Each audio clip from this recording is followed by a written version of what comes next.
Working from home must be an option for all. Taking that away discriminates against many disabled people. The proposed solution is to support the neurodiverse with typical problems that may hold us back, and to educate and provide information to the neurotypical so that they can be more sympathetic to our needs.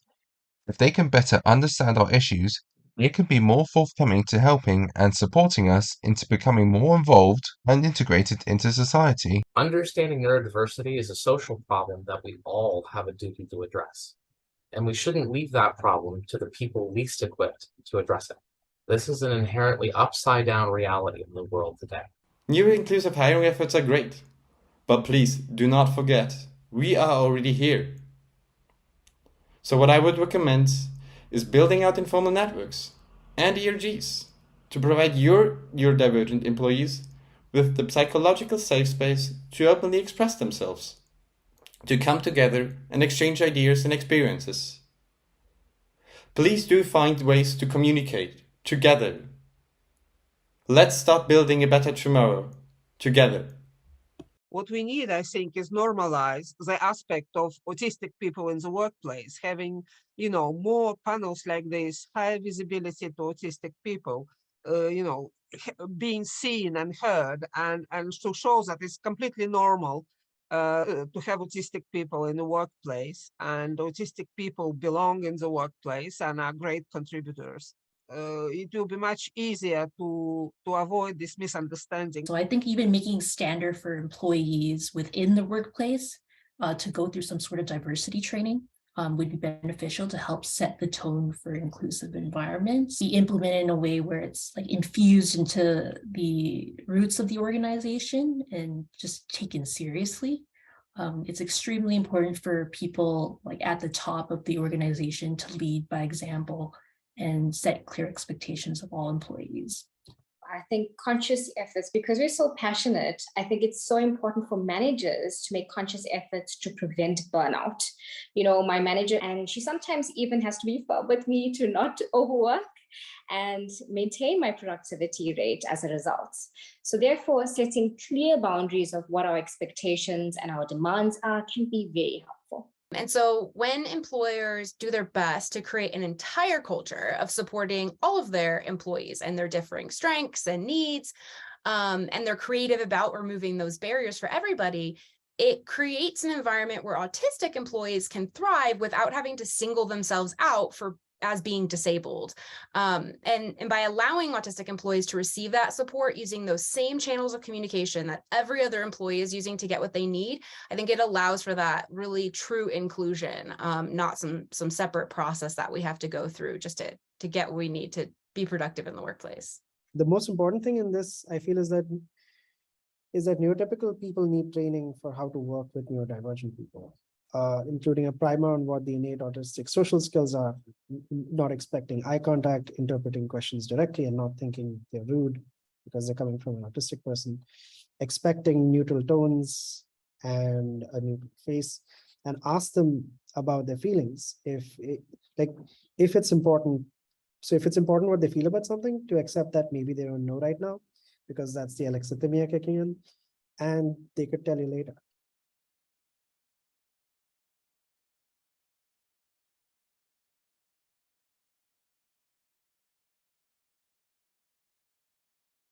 Hi, everyone, and welcome to our panel discussion on inclusive education aligned with SDG 4.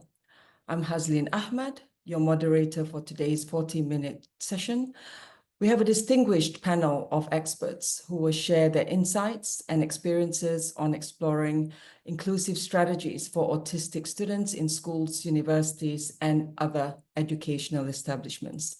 Together, we will delve into the challenges, opportunities, and best practices that can help create a more supportive and inclusive learning environment for autistic students, enabling them to reach their full potential and thrive academically, socially, and emotionally. This is a mixed neurotype panel with majority autistic individuals. Our panelists are Catherine Guimard, Mesa Obeid, Pallavi Malik, Ayanwole Boluwatife Joshua, Alia Buli, and Natasha van Staden. Please, can you introduce yourself, starting with Catherine? Okay, me. Hello, I'm Catherine Guimard. I am France and I'm global.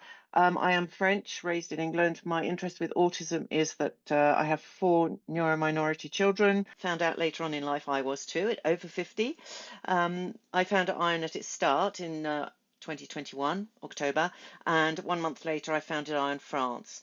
To be surrounded by high-flying corporate peers has allowed me to see that I am in fact a global thinker, visionaire, and also to talk with peers that encourage you and support your ideas, you know, where we talk and this becomes a plan of action, has really stretched me to all my capabilities beyond any capacity I could have thought possible.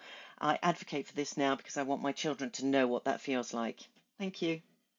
Mesa? Hi everyone, my name is Maisa Obeid. I'm originally Palestinian Jordanian based in United Arab Emirates.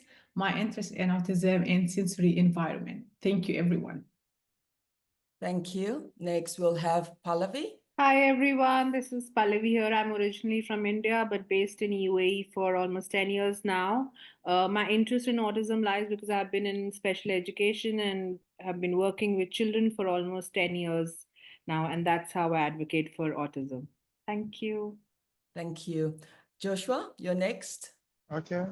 Hello, everyone. My name is Ayanwale Bulatspe Joshua.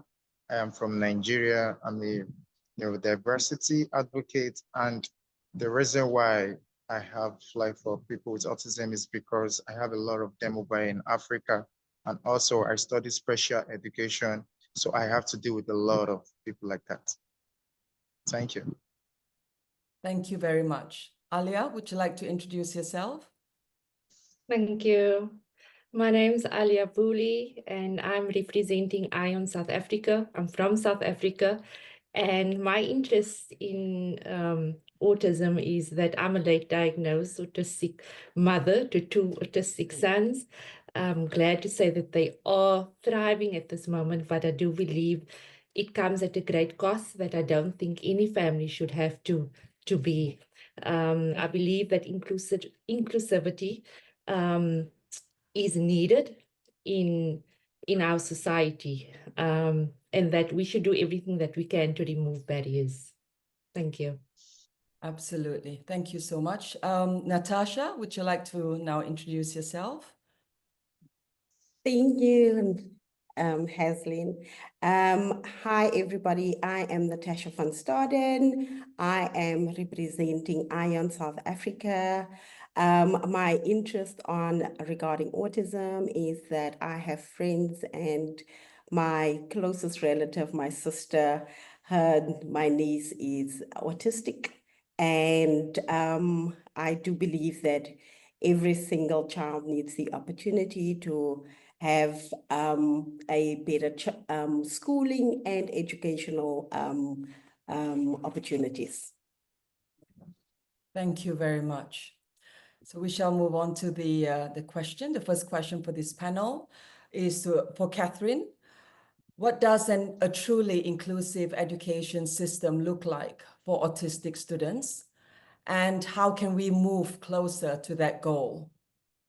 Okay, thank you, Haslin, for the question. So we often hear words like truly inclusive education, have access to quality education, but they remain just that, words. They sound good in reports, policies, conferences, and I believe they do move the needle forwards, but they lack the raw emotion needed to drive such a change. If we allow ourselves to feel for just a minute these emotions, as Alia was saying earlier on, you know, we begin to understand what must change, and that is societal norms and expectations. We also talk of valuing neurominority children, and no, that's segregation for me, because we segregate them to include them. So no. And I think that parents in truth want their child to grow, but not suffer constantly. So I did a market research, and these are the little points that we should avoid, like transform schools into something that is more ludic, fun, and not military. Not to force, to treat us like humans and not retards, and to have caring vocational teachers, because teachers remain the pivotal point of any educational system, right?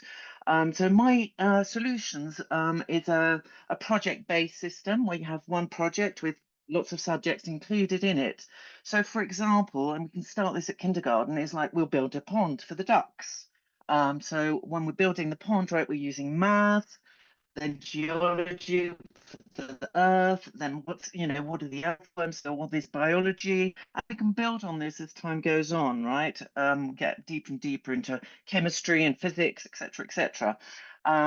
But it's very inclusive and includes everyone, quite easy to implement, and we're moving from the academia of 19th century, where the social norm is to sit for 8 hours because we're producing factory workers, to 21st century academia, where we have to use all the tools we have at our fingertips and have a sort of a more global view, not only of the project itself, but of life afterwards. I think this really will produce a society that makes it more fun for everyone, and that is more inclusive of children and people like us. We won't have to say people like us, we'll just be doing whatever it is we're doing. So to ensure this happens, I would welcome to sit on any roundtable, sit with any government official, and I wait your questions, ladies and gentlemen. Thank you. Well done. Thank you very much, Catherine. Now I'm going to pose a question to Mesa. Mesa, what is your response to that question? Well, thank you so much. I really echo what Catherine mentioned, like what is truly inclusive? Is it something we just use it like as a trend, or is something more than that? When I think about like really what is truly inclusive, it's a journey. We never like have something like a destination. Yes, today we reach to target A and that's it, and we are truly inclusive. Accessibility and inclusivity is a journey. We need to continue improving this. But when I think about inclusivity for education, always I would like just to take it from another perspective to think about where it's really start. Does it really start from the classroom or start from the first day for kids in the school? I believe it should start earlier and earlier. Let's check websites for school. Do we have any statements for parents that we welcome kids with autism? These are the facilities that we have in our school system. We are not asking schools to have like a huge list of accessibility facilities for kids with autism. We are just asking like simple question to share with the parents. What do you have? What do you offer? Just to make it very easy and simple for them when they started their journey to find inclusive school for their kids. And then after that, do they have in their social media representation for kids with specific needs, kids with autism? What do you offer? Do you celebrate these days? And then from there, in the registration day, do they come and ask you for the interview if you require specific accommodation? I want the inclusive environment or school or education that parents feel that they are welcomed and they can come and share that their kids have specific needs, autism, and this is what they require and this is the accommodation. And then from there also, again, I echo what Catherine mentioned, like why we don't have universal design for learning, why we don't include everything in one package and try to provide multiple representation, multiple way of engagement to cater for everything. And I can really guarantee if we started to think in this way, it's not only for kids with autism, this will be very beneficial for everyone, all students, everyone, regardless of their abilities and backgrounds. If I can just have like a quick response how we can reach this, I truly believe in training and awareness for everyone, for school, teachers, parents, kids, everyone should be involved and be part of the training and raising awareness. Wonderful. Thank you so much, Mesa. We shall move on to question 2. And the question is for Joshua. How can schools, universities, and other educational establishments better support autistic students in their learning and social development? And what training should they receive? Over to you, Ayan Wole. Boluwatife Joshua. Okay, thank you so much for that question. The first thing I want to establish, the first point is creating an ecosystem and enabling environment. Creating a supportive, enabling environment for individuals with autism, children with autism, or students with autism. If students can find themselves comfortable in an environment where their gifts can't, in an environment where they are safe, in an environment where they can express themselves, definitely they will get better. So the first thing we need to do, the first thing universities, schools, and other institutions, educational establishments, and parastatals, what they need to do is to create an enabling environment. Let the environment be more accommodating. The second thing is we have to create a personalized learning. What do I mean by personalized learning? Let the learning be streamlined to what the student really needs. The learning should be student-centered, should be student-oriented. The learning should not go above what the student is interested in. Autistic children with autism or students with autism, the learning process should be what they really want and how they can thrive more in what they want. What am I saying? I'm not asking us to always dance to their tune. No, that's not what I'm saying. But we should also give them the right and the ability to have a tailored, personalized instruction. Another thing we can use to help them is creating a mental health avenue. Mental health avenue by bringing mental health professionals to assess them. Universities, colleges, institutions, we should be able to have professionals who are well-grounded in mental health, where people with autism, students with autism, children or individual with autism can go over there to have a free assessment and check themselves. Oh, I'm having this, I'm having a meltdown, I'm having this, I'm having that, I need this, I need that. We should all make this thing accessible to them. With the help of this, the students will trust us most, and also they will be of their best. The last thing I want to establish is creating a social development. Social development in the sense that I can remember vividly where I'm going to make in Africa as an example. There is an isolation culture for children, for students, individuals with autism in campuses, in universities, and other parastatals. Even the governments are not helping matters. Individuals with autism, children with autism, they isolate themselves. There's an isolation culture. We don't need to do this. These are some of the major problems. The best way we need to address this is let's try to bring them together. Let's encourage them. Let's create a culture that supports each and every one of them, where they can have the freedom to talk, we can have the freedom to express themselves, and they can have the freedom to express their free will. And so the second part of the question, what training do they need? Now, they need a constant training they can have a bi-weekly training. And also some of this is one of these things we are doing, advocacy training. If you know about autism, you have to research about autism. You have to know what autism is all about. And if you are a regular teacher, you have to build in that direction so that the students you are teaching can get in tune with what you are dispensing out.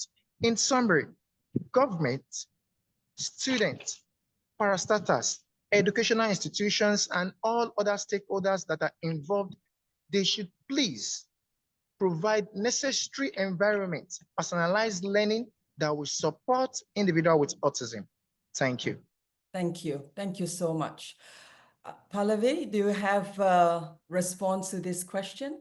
Hi, and hi, everyone. I just want to agree with Joshua that the first thing is for schools and universities to be autism friendly is creating an environment, to support autism. And the first thing is, like Joshua said, that everybody has to be aware and trained in autism and neurodiversity. For that, everybody needs to know what is flexible teaching methods. If you need to make the university and school, you need to have flexible teaching methods. You need to have sensory friendly classroom, sensory environment, also assistive technology. That is really important, because with autism, like you need, like, under the umbrella of autism, you might have nonverbal students, you have other kinds of, who are using speech to text or text to speech, visual schedules. So technology is really important. And just like Joshua said, I would like to say, for all these things to happen, the essential training and continuous professional development is really important. Teachers need to have those training. If you need to support students, you need to understand what is a person with autism going through, how is the classroom can be, with different kind of sensory issues. How can you make, like, the environment friendly? How can you have classroom accommodations? And also to have clear communication instructions and strategies. So at the end, to have all these things to be executed and implemented, training is essential. Thank you very much.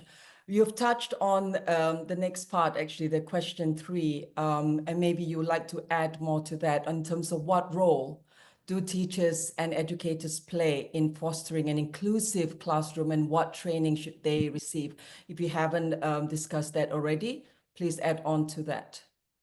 As they say time and again, then teachers can make or break your education. The teacher is the most important person who plays a crucial role. The teacher has to make the classroom welcomed, make the student feel respected, and also basically empower the student to succeed. For that, I think the first thing is that to create a inclusive classroom, you need to understand what differentiation is. To have differentiation in place, how do you differentiate your teaching learning materials, how do you differentiate your instruction? And that is really important. You need to have the accommodations and modifications in place. That is how you make a classroom inclusive. Again, you also need to have a plan in place. You need to understand that, what are the individual education goals for that student, and you need to have that adapting teaching methods to accommodate the different learning styles in a classroom. So you need to understand the students, their backgrounds, their abilities, and that is how you will differentiate your strategies to make the class accommodating. And the most important thing is, for all this to happen, is again to have the training in place. So I think it's important for educators and also for the special educators to have that training in place, so you can make the environment as student friendly as possible. Thank you. I'm very keen to hear what Catherine has to say. What is your response to this, Catherine? Okay, well, as I agree with her entirely, the teacher is the predominant influencing factor, and that was the findings in my mini market research. And I also recall in England in the 80s at the university, I had many friends that went off to do teacher training, and they came back and they said, oh, in my curriculum, I got a bathtub filled with moss and flying skeletons. And I was a chemistry major, so I was like, wow. How does that teach us anything? But I was still eager to be in that class, right? Because it sounds exciting. So when my own children went to school in the early 2000s in Paris, I was on every school board, every parent rep for kids, many hours spent in the schools. But to my very great disappointment, the French are very much, French and maths, and that's it. We cater for bits and bobs. Anyway, so if we look at the factors involved in, for me, a newer inclusive academia of the 21st century, we have to take into account the child. Okay, so when the child goes home, the child plays games. Okay, that's just a fact. So in their games, they're, kings, emperors, queens. They're building cities, towns, continents, worlds. They're soldiers. So their mind is completely different to what a child was back in the day. Again, we have to change societal norms. That is really something I feel very strongly about. And there was a school I was fortunate for one of my children to attend in Bordeaux at the time, a pilot school for all of France, where this 4-year curriculum of the college, 11 plus, was done on merits and skills, not merits, sorry, skills and competencies. So the children whipped through this in 2 years. So they're ready for the next part, and they're 12. So society is just not adapted for that. We have to change what is normal in society, right? Schools, I've talked about, who wants to sit for 8 hours in whatever environment? And please, do we really need to start at 7 a.m.? Okay, so I propose solutions that, as I said, are project-based learning, and these projects of building the pond, we could do on different continents. For the Parisian school, for example, we could have one with a school in the Andes, different continent, different ways, and one in sub-Saharan Africa in the desert. So again, the children will learn different languages, different skills. How are they doing that? Where do they get their water from in the desert? And all these sort of different mind training skills, which is all we really want. We're not producing factory workers. We want them to be able to use all this knowledge they have afterwards in the workplace. And also because they, each child will be naturally drawn to, or I like to dig, so I'm going to, get all the digging in. I prefer to not get my hands dirty, so I'll just do the write up. Every child will find its place. Obviously, we make them change around. That's the teacher's role. And hats off to them. But, you know, I think it's more inclusive, and we can also, you know, include day-to-day activities like sewing. You can learn manual skills like knitting needles, crochet needles, a sewing needle, the fabrics, where does it come from? How is it made? You know, oh, in the Andes and in the sub-Saharan Africa, it's completely different. In Paris, blah, blah, blah. And then, you know, you need the 3D when they're making jackets or the skirts. You need 3D in chemistry, by the way, you know, so this is all really, really important stuff that you can start very, very young. So with an inclusive project base, and you have the subject matters coming in, and that's, you know, to be determined, and teaching life skills, we're not sitting for 8 hours, we're changing the societal norms. But, you know, we've got the world at our fingertips. When they go home, that's what they do. So let's, you know, try and train them for that from the very beginning. And I think, you know, for us, and that's, I think, well, all my children said to me that's what they would rather have had. And I think that's why I went into chemistry, because it's very cerebral, but I do practical lab work, right? I didn't know I was a neurominory at the time, but it still makes society as a whole. And it means that we want to be part of society, and society wants us to be part of it, because we are good at, you know, building holes in the ground or whatever it might be. So again, waiting for any round tables, guys. I'm here. Thank you very much. Absolutely. How? Getting hands dirty and climbing mountains. Why not add climbing mountains to that? Well, now we're going to move on to the next question. And this time is about technology. And I'm going to ask Mesa this question. So Mesa, how can technology and assistive tools be leveraged to improve learning experiences for autistic learners? Over to you, Mesa. Well, thank you so much. I think this is one of the most important questions, because we have technology nowadays all over, in-house, outside, in malls, in the school, and in the education system. From my experience, honestly, in education, I saw that the technology did a huge transformation when it comes to education, not only for kids or students with autism, but also for parents and also for teachers. If I can give you an example, I remember like 5 years ago, for example, or even 10 years ago, when we used to do like assessment for the assistive technology for students with autism, and we found out that they require communication support, literacy support, and also executive function support. For all of these three needs, we have to identify standalone assistive technology. And then we have to make like a choice, which one is the most important, because it's very hard to go to school with 3-4 devices and try, you know, to use all of these. And students sometimes refuse to use it because it looks different than other students.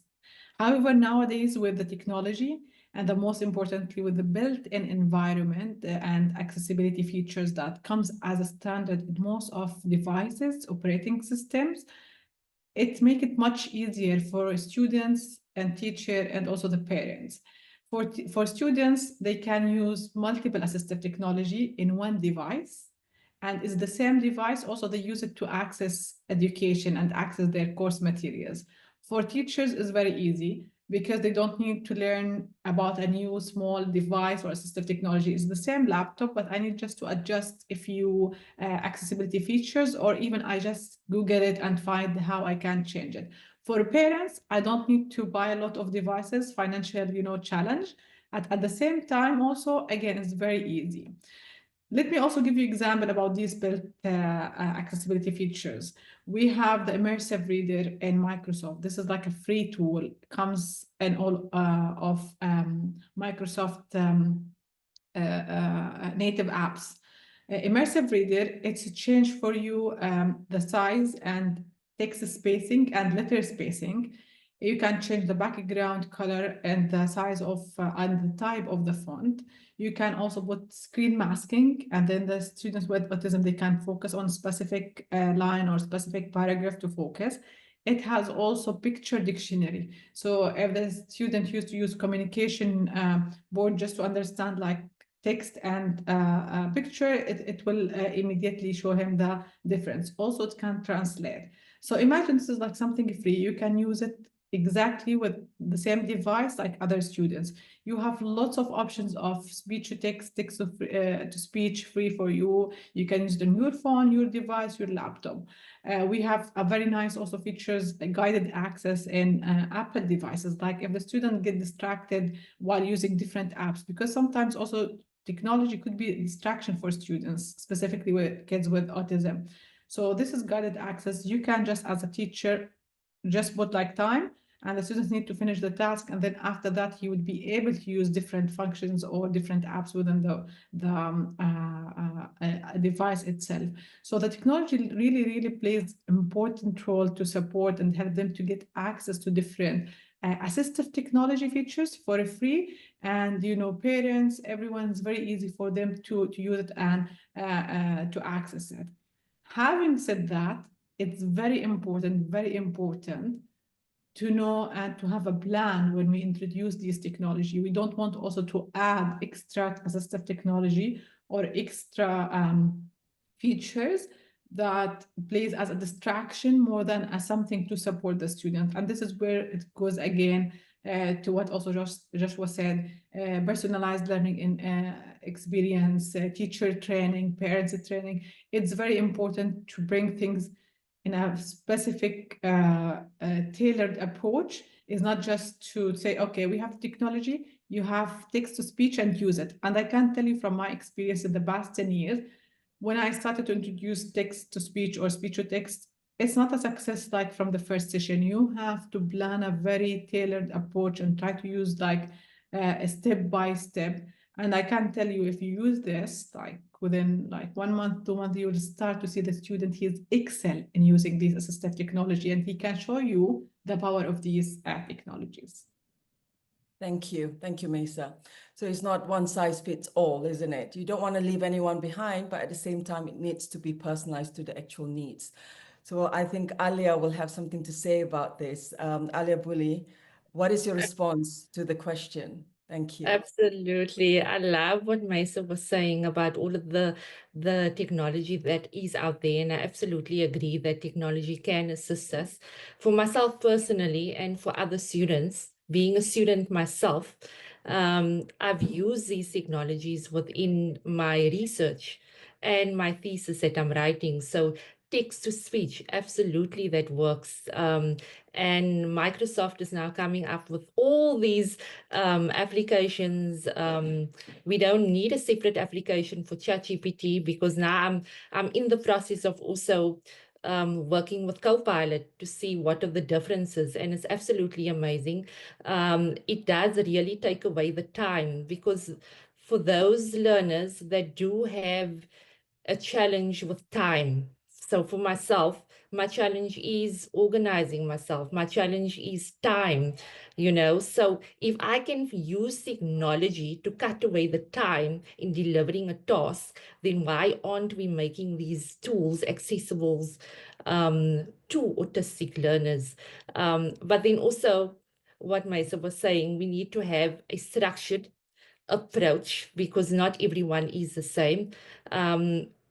I have one son that doesn't take to technology, and technology does cause anxiety and overwhelm because of all these different applications. So we do need to be cognizant of not doing a one size fit all approach with technology, but then at the same time, we could leverage of training, just training learners, training students, training our teachers, especially how to use these tools as well.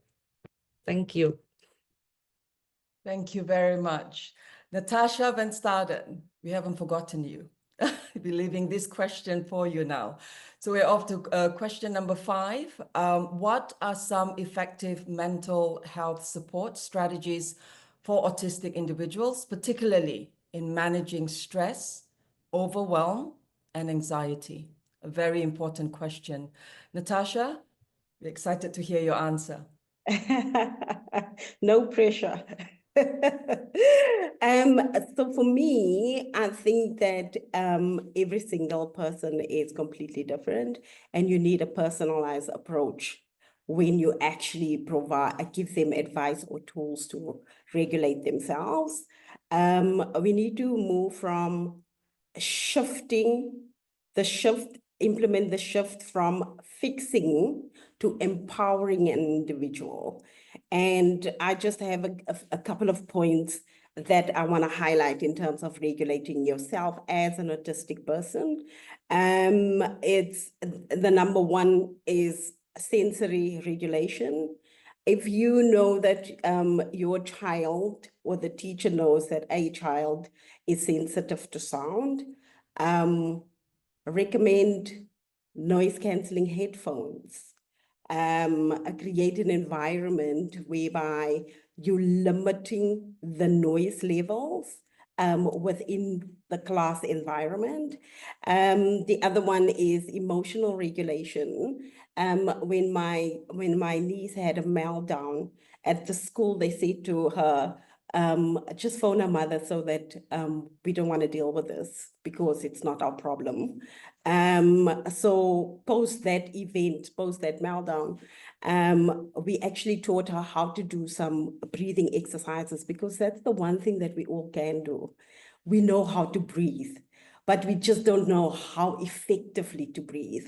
And that was one of the important things. When she's feeling like she's tense, is to identify where is it in my body that I'm feeling a little bit tense, and why is it stress, and how do I regulate my breathing so that I can feel a little bit calm again. It's a journey. It's not a tick box exercise. It takes a while to actually get the hang of it. The other one is workplace and educational adjustments. Having flexible schedules in place and extended deadlines, because like the majority of in mainstream, there's always the culture of like everybody is the same.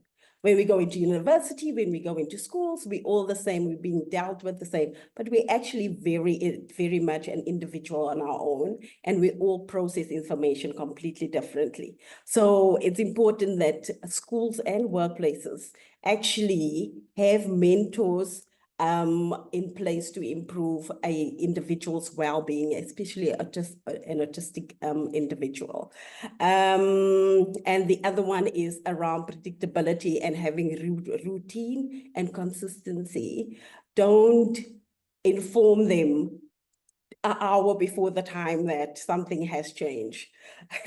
They're not going to handle that very well. It's about communicating effectively and communicating in not just in time, but in a specific period, so that they can process the information and actually get to the point where you want them to be. Thank you. I like the breathing technique. I use that a lot. Joshua, would you like to, very quickly respond to that question? Yeah, thank you, Joshua. Thank you, Natasha. Okay, what I want to add to what Natasha had said is that's creating a space, a safe space for them. We're creating a safe space. Now, a safe space in the sense that a place where they have sensory issues, or where they are burning out, or they are just coming out with their different behaviors. They can just isolate themselves, relax, have a time for themselves, and they come back. Once they come back, that particular avenue, that safe space for them will let them to regulate their behaviors, will let them to regulate their sensory burning out, and also will give them a proper ability for them to come back. The second strategies I want to emphasize is family support. Family support. And out of research, it is well established that families or peers, friends, colleagues of individuals with autism, they don't support them enough. If it is brother, if it is sister, they just neglect them. This can add to their anxiety. This can lead to more burnout. So what we need to do is families need to round about them, support them, encourage them, and also reduce their stress. And the last thing which I want to talk about is the use of visual card or visual schedules. Visual schedules or the use of visual card. And we can improvise through the use of flashcards. For example, let them know quite well that, let them know their routines. With that, there will not be anxiety. Oh, I'm going to do this after this. I'm going to do this after that. I'm going to do this after this. It would have been registered in their brain. It's not going to be a big problem for them to be cracking or for them to be looking, oh, I want to do that, I want to do this. They will be relaxed and know what they ought to do at the right time. Thank you. Thank you very much. Yeah, it just sometimes takes one person to have to believe and to know that, you know, there is a possibility and there's hope. Thank you very much. Excellent answers. Moving on to to our next question, going back to Alia Buli. The question I have for you is, how can collaboration between schools, parents, and autistic individuals themselves create better education outcomes? Thank you, Alia. Thank you. Thank you so much. I'd like to approach this question when I answered it, two-phase approach. We need to look at the problem first, and then we can perhaps look at a possible solution and what the current lived experience is here in South Africa. The problem at the moment is that most of our schoolings, our classrooms are 30 to 40 learners in a classroom. So that is one teacher to 30 learners, sometimes 60 learners in a classroom. Another problem, decisions about autistic students are made without them. Schools dictate policies without consulting autistic students or their families. There are no mandatory autism training for educators, and this means that they lack the skills to create inclusive learning environments, everything that we've chatted about here. Many private schools, even those claiming to be inclusive, still fail in their leadership to understand what autism and neurodiversity is about. It's so treated as if autism and those who are autistic are the problem. And so the solution at the moment is that the only way that we can help you is if we remove you from the school and put you in a special needs school. However, the problem with that is that these schools, which are special needs schools that we have currently in South Africa, our students only have access to these schools to the age of 18. And the challenge that we have at the moment is what happens with those young adults who need to integrate into society. I've spoken to so many parents that have sleepless nights because they are at home with the young adult children, 18, early 20s, because they are not being given any opportunities to integrate into society. Solution, let's talk about solutions. For me, there's two that I've picked out. I mean, the list could go on. We can speak about this forever and for days, but we really do need to establish autism-informed school policies with autistic input. We need autistic voices that must be in every room when education policies are being made. Schools should have parent and student advisory panels to help design individualized learning strategies. And then number two, make autism training mandatory for all educators. Because like one of our panelist speakers said, the most important individual in that student's life for that 4 or 5 hours that the student is at school is the teacher. So we need to get to a point where we reframe and rethink about how we think about our autistic learners, see them for who they are, that they can add value to our society instead of putting them and casting them aside. So we do need to upskill and empower our educators and make autism training mandatory for all educators. In South Africa, teachers are not required to go or to undergo any kind of training autism specific that is aligned to the current research. And training should not be built into teacher certificate programs, but we really do need to assess. We need advisors, we need those that can advocate for autistic learners with lived experiences and actually assess and establish where are we, what is not working and how can we make this work together for the betterment of all mankind. Absolutely. Well said, Alia. Well done. And a lot of these methods that's being used today to even assess is very backward. We need to, improve on that too. Natasha, we shall close the questions with you. No pressure. What is your response to that question?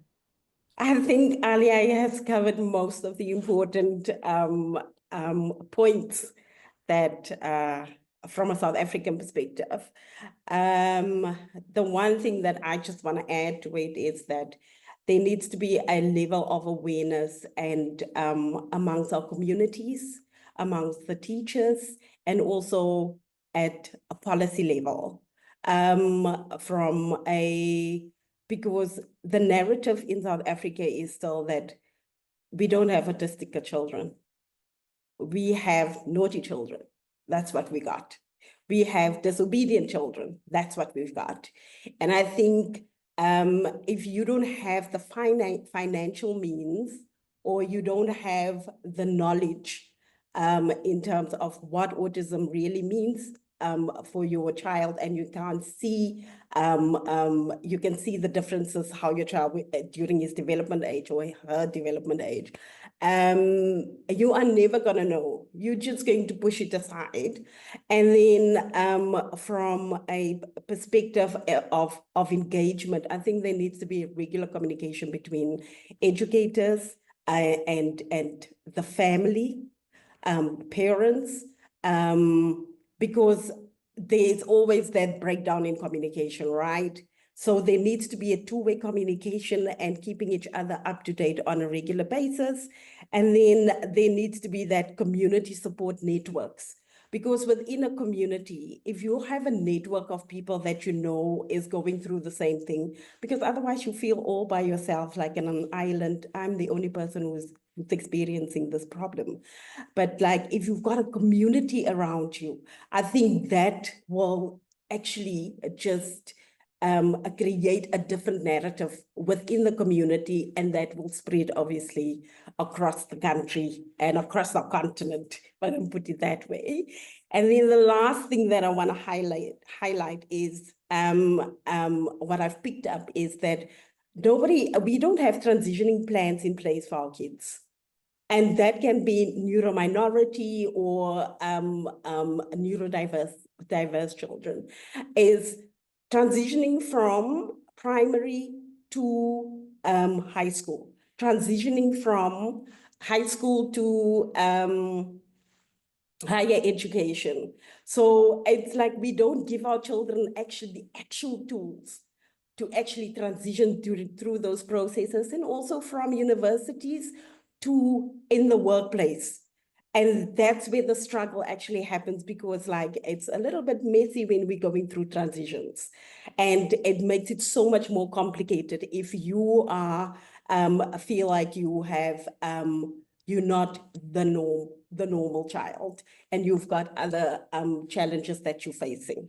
So in closing, that is the viewpoints that I want to raise in terms Absolutely. Thank you, Natasha. And I want to plug this in. That's why we have the Institute of Neurodiversity, because, being part of this big global community across many countries, this is what we're doing. We're sharing our knowledge and taking us through all the way.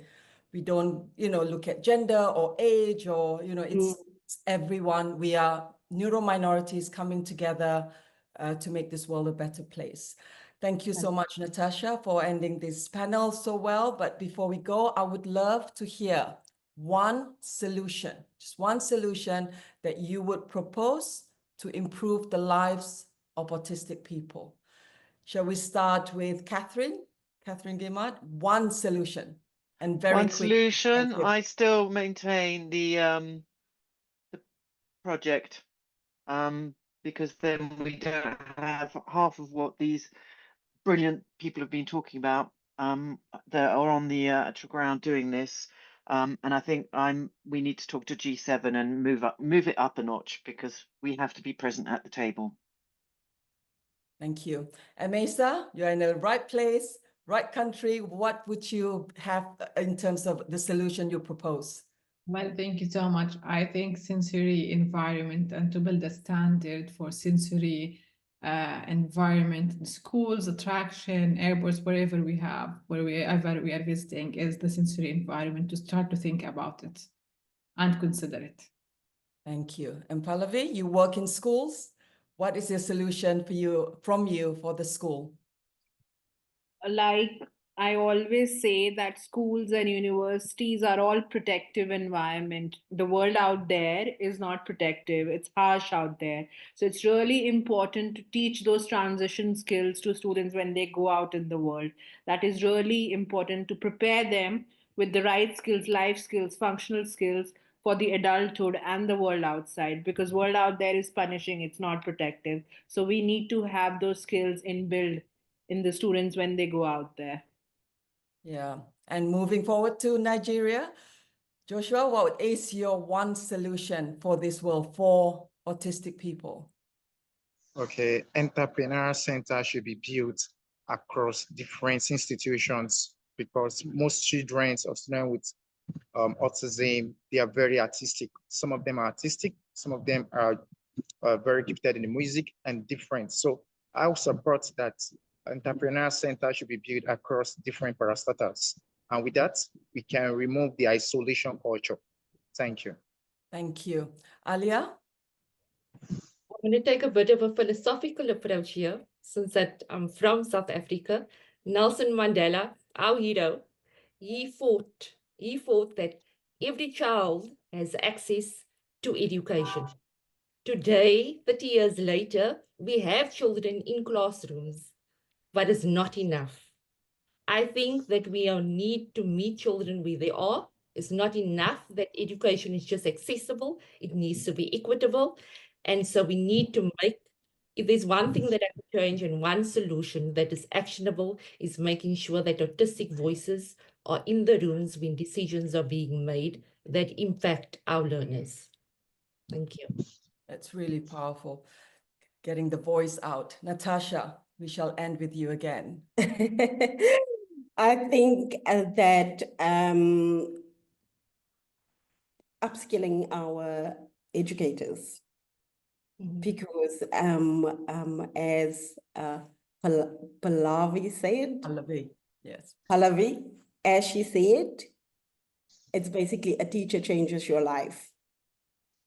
You're in the classroom. So if the teacher is not upskilled, you will have a completely different experience in the classroom versus a teacher that is upskilled and understand what she is dealing with in the classroom. So I would definitely training and upskilling for teachers across the board. That would be my solution. Thank you. Thank you, everyone. As we conclude this insightful discussion, I'd like to express my gratitude to you, to our esteemed panelists, for sharing your expertise and perspectives on creating inclusive environments for autistic students, autistic people in educational establishments. It is clear that fostering a culture of acceptance, understanding, and support is crucial for promoting academic success, social integration, and I think most importantly, emotional well-being. Thank you so much. Thank you for this, and let's hope for the best. Thank you. Thank you, Hasleen, for hosting this. It's been brilliant. Thank you. Thank you. It was really good. I was quite emotional, actually. So I shall end the recording.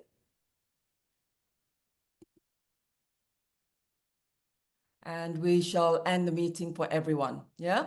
Thank you very much. Thank you, everyone. Thank you, everybody. Bye. Including your name, country, and your interest in autism, starting with Catherine.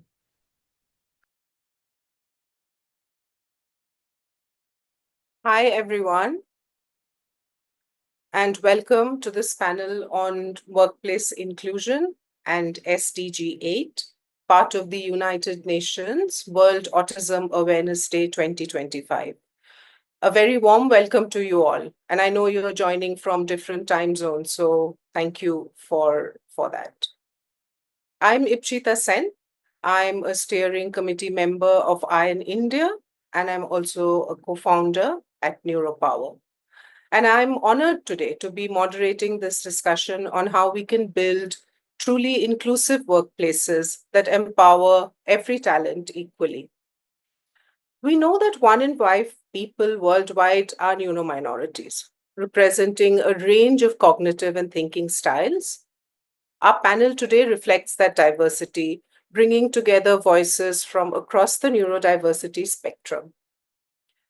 As we mark World Autism Awareness Day, we take this opportunity to focus on how businesses can move beyond accommodation to genuine inclusion, including workplaces where autistic and other neurominorities can thrive, contribute, and lead. I'm joined today by a fantastic group of panelists who bring multicultural perspectives, lived experiences, and expertise in fostering neuro-inclusive workplaces. Our panelists today are Jeremy from Australia, Anjanea from Singapore, Katie from the Philippines, Jonathan from Hong Kong, and Madiha from Malaysia. So let's start by hearing a brief introduction from each one of them. Shall we start with you, Katie? Sure. Thank you for that, Ipshita. My name is Katie J. Adriano, and I'm the founder of KJ Gady Solutions. And my journey in neurodiversity advocacy has been shaped by both personal and professional experiences. Now, along the way, I connected with Thrive, which is a UK-based mental health and neurodiversity training provider. And they're dedicated to helping at least one person with me greatly. So I now work with them to deliver CPD accredited neurodiversity awareness programs in workplaces across the APAC region. And beyond that, I'm also in the process of establishing ION in the Philippines. So I'm excited to be part of this discussion and I look forward to it. Thank you. Thank you, Katie. Jonathan, if I can ask you to go next. Hello, thank you very much. It's Jonathan. So I'm just so happy to be here with all of you today. My neurodiversity journey started in 2018 and 19. Yeah, because as I learned about myself being neurodivergent, first with ADHD and then with autism, and since then I have the privilege of sharing my lived experience, working with different institutions, and through the process, I deep dive into the neurodivergent community, working with different community members to create a new inclusive community. I'm happy to be here to sharing what we can do to create an autism-friendly workplace. Thank you. Anjanea, shall we go to you next? Hi, my name is Anjane Sharma. I'm 18 years old, currently living in Singapore. I'm in the last year of my high school. I'm about to enter the workforce, and I'm very, very excited to actually hear what all of you have to say in this panel discussion today. When I was young, I was diagnosed with non-verbal learning disorder and thus was classified on the autism spectrum. There was once when I came home and I said, "Look, Mom, these fingers represent all of my friends. They're very close to each other, and this is me, the thumb. I'm sticking out. I'm alone. I'm not understood." And this is just an example of a trend that many neurominorities actually have to deal with. And this is what has motivated me to step into the role as the youth ambassador at ION. I'm also very glad for this amazing opportunity to share my perspectives on the world stage. Thank you. Madiha. It's an absolute pleasure to be here. Loved hearing all the other sharings. A little bit about myself. My neurodiverse journey started when I was quite young and I couldn't really understand it at that time. But in the end, it's always about really adapting and adopting different skill sets and surrounding yourself with a supportive team. So today, I'm the president for ION Malaysia, and I'm also the founder and CEO of Plus Vibes Group, which is a mental health platform that spans across Asia. We have over 60,000 members, and with that, I have lots to share in terms of mental health in corporates, youth, and this very much includes the relationship between mental health and neurodiversity, where we see real life cases of neurominority talent struggling to get jobs, as well as the challenges for youths and working parents who are neurodiverse. So I'm looking forward to sharing those experiences with you. Thank you. And Jeremy, please. Hi, everyone. I'm Jeremy from Australia, 36 years old. I got diagnosed with autism 7 years ago and ADHD 3 years ago. And I work in many different hats, as someone with ADHD tends to do. But the main one that's relevant here is I'm the founder of Focus Bear, which is an app to help adults with autism and ADHD to focus better. And I'm also doing a PhD looking at the characteristics of attention in people with autism and ADHD. Great to be on the panel. It's so wonderful to have all of you on board. I'm really looking forward to a very engaging discussion, lots of learning, seeing that you have such varied background and experiences. So let's get started. Madiha, I'll come to you with the first question. You're a founder, you've interacted, as you were saying, across many different sectors. What do you think are the key benefits of hiring autistic individuals, and how can businesses tap into the strengths of neurominority talent? So this is a really good question, because I feel that not many know the skill sets of neurominority talent. So if I could set the stage into first sharing the unique skill sets of autistic individuals, which some might even know includes pattern recognition, includes attention to detail, deep focus, analytical thinking. This one's quite interesting: strong ethical and rule-based thinking, and enhanced visualization.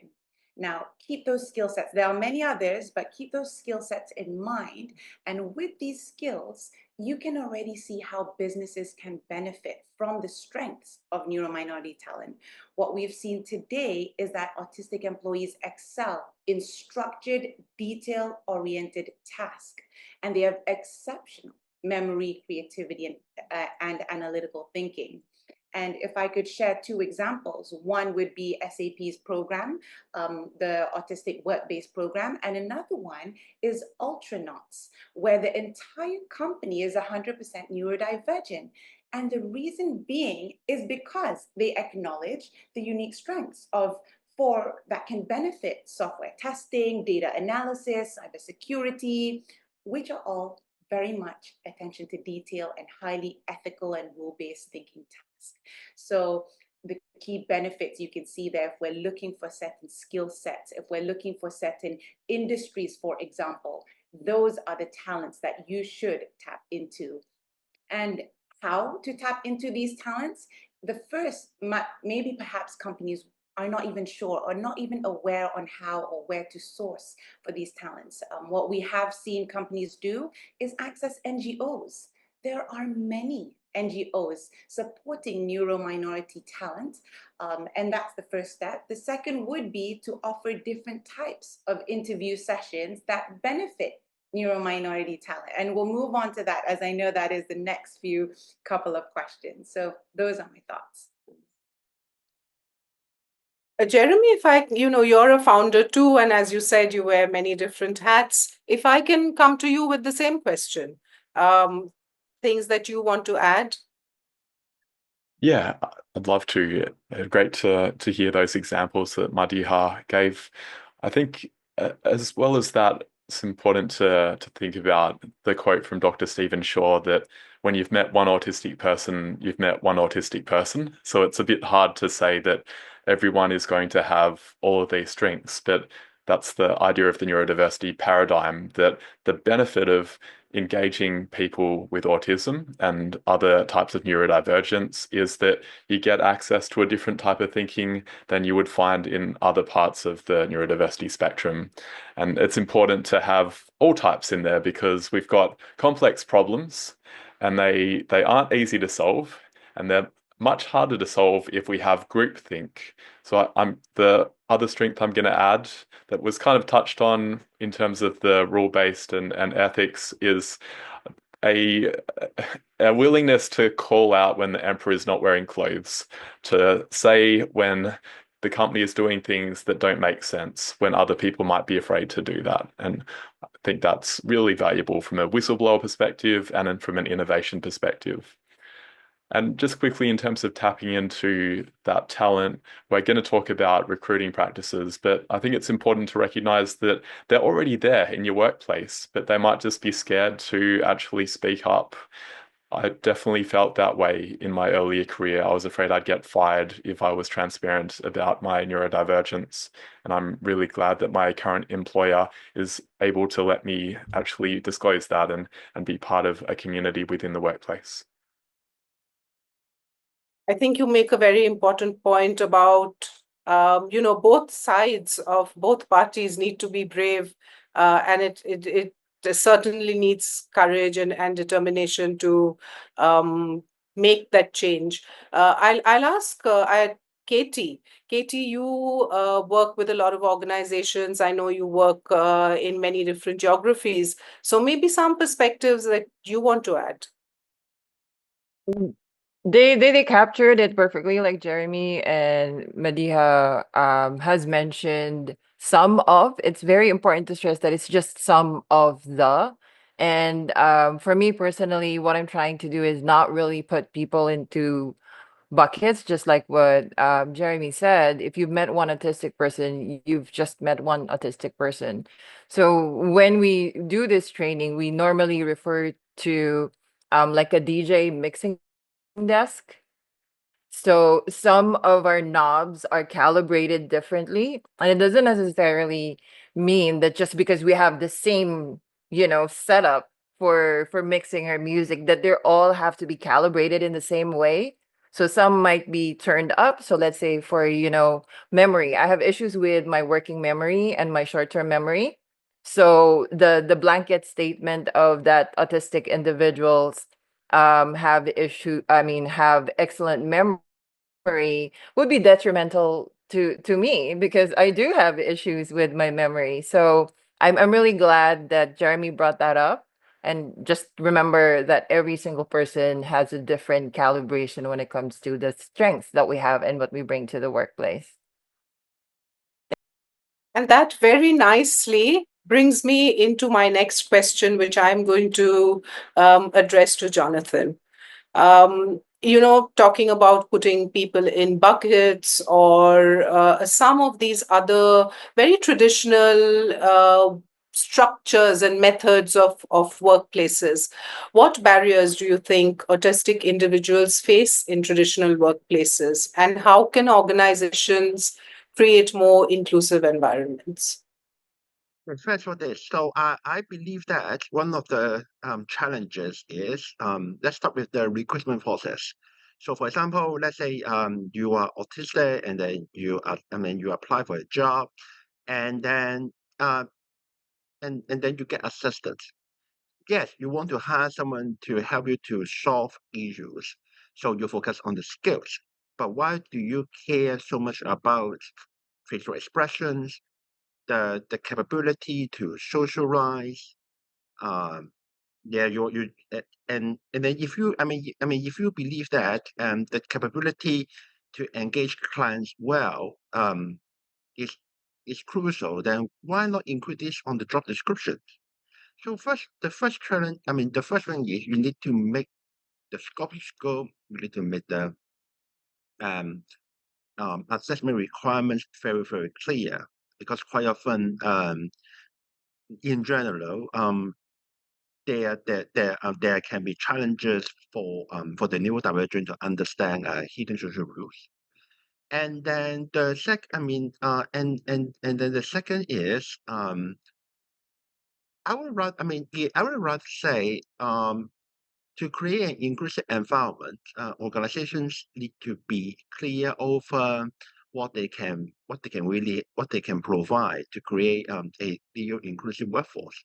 So it means commitment to sound policies, well-planned programs, well-informed people and neo-inclusive place.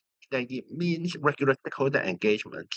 And it means that you need to create a safe space for people to share about themselves. Because what I observe is for people who are not neurodivergent, they openly talk about their neurodivergent conditions when they reach the top of the social ladder or when they are the top members of the company. But at the end of the day, you have lots of people in the middle. Then the company needs to be operated with these people. Then it means that you need to make it safe for people to talk about their needs, talk about what the companies and they can do better to create a new inclusive workplace, because such a workplace will be highly productive, eventually getting more business from clients from different walks of life. Yes. And I think I'd like to bring in Anjanya here. As you told us in your introduction that you're finishing school, you're probably going to look for some opportunities, maybe internships, etc. Hearing everybody speak on the panel and from your own experiences, etc. What are you thinking about? Yes, I think everybody on the panel has given some very good points about the workplace and the inclusion ideas that can be implemented in the future. However, I think the biggest worry for me would be the barriers that autistic and us neurodivergent individuals actively face. So the main barrier here would be labeling us without actually getting to know us. There is a very, very big taboo around the word autism or around neurodivergent. And I think it's, as I'm thinking about, entering the workforce in the future, I'm hoping for a culture where people are encouraged to get to know neuro minorities, where there is basically socializing conversations and activities that happen where neuro minorities are not judged, but they are rather understood as they are in their in their senses for all their imperfections and for all our differences. After all, we too crave deep, meaningful social relationships just like the rest of you all. I also am thinking about how workplaces can better embrace neurodiversity. As Jeremy said, when you've met one autistic person, you have only met one autistic person. This highlights how there is a difference in thinking by neurodivergent individuals, which has actually led to more innovation. We can just reference Alan Turing's innovation of the computer as an example.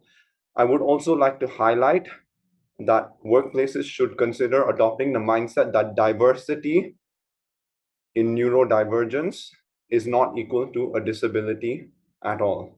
And so these are the key things that I'm thinking about when it comes to me joining a workplace and me potentially shaping the future world of work. Thank you. I think, there is a lot to think about for somebody young who's just about to enter the workplace and what we can do different. So, of course, inclusion and that is important, but it's also important to have these people in the workforce first and foremost. So, Jeremy, if I can and come to you again, asking you about how can hiring practices, do you think, how can they be adjusted to be more accessible to autistic job seekers? I'll throw out a few ideas, and before I go into them, I want to say that I think these changes are actually helpful for everyone. There's the principle of universal design, that changes that benefit neurodivergent people tend to actually help everyone, because we're the canaries in the coal mine. Interviewing and going through the recruiting process is typically a very stressful process. I think it's more stressful for us, but if we can look at the hiring process from one overarching principle, which is the principle of least surprise. We should try and map it out so that job seekers know exactly what's going to happen. Jonathan pointed out how important it is that the job description be accurate, that if you really need someone who's going to be incredibly gregarious and go out in a sales role, then make that clear. And don't just say, we need excellent verbal communication skills. Make it really concrete about exactly what does someone need to do. Do they just need to talk to their colleagues from time to time? That's fine. If you want me to go and talk in front of 20 people every day, that's going to really tire me out, and I don't want that job. So that's number one, update the job description, make it super concrete. Number two is to send the interview questions in advance. And people might worry about that isn't that going to let people cheat and prepare for it?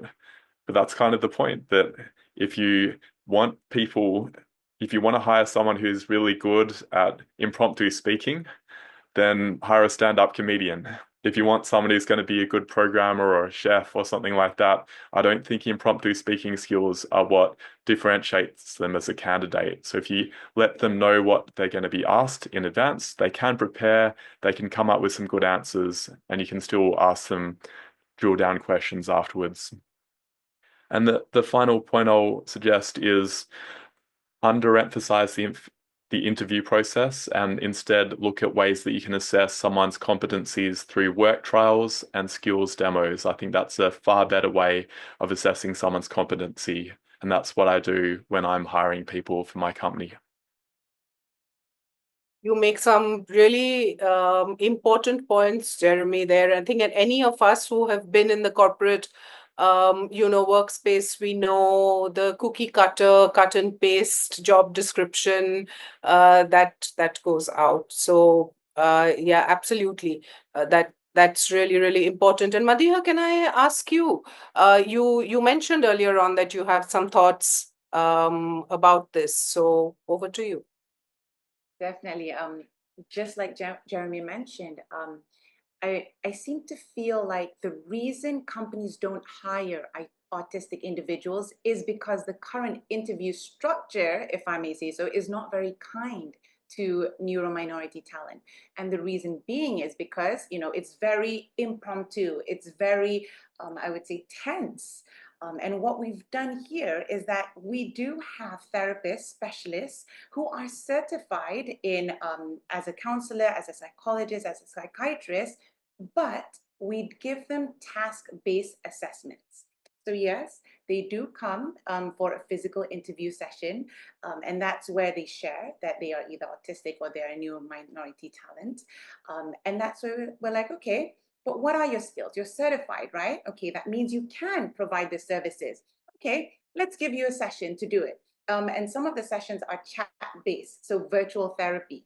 And we've seen some exceptional, amazing therapists who have scored, I would say, close to 5 out of 5-star ratings, because being able to show empathy through text-based is their skill set. But in other places, when it requires face-to-face therapy, they don't excel. Now, it's about identifying the strengths and weaknesses there. So that is something that we do see. So in terms of hiring practices, in our case, it's about task-based assessments and programs. I do believe giving them the questions in advance does prevent anxiety or nervousness and all these kind of things, which is the same case in any individual. So allowing this kind of leeway and allowing this kind of flexibility for neurominority talent, that's where you really get to see their strengths rather than, amplifying their weaknesses. So it's about adjusting the hiring practices, I do believe. Right. And if we move on from hiring to actually then what happens once you're in the workplace, because hiring is one thing, and then we did talk a little bit about inclusion earlier on, but I'll come to Katie. And Katie, if I can ask you, what workplace accommodation can make the biggest impact on the productivity and well-being of autistic employees? What can companies do better? I just want to quote what Madiha said earlier, to hire individuals who are neuro minorities.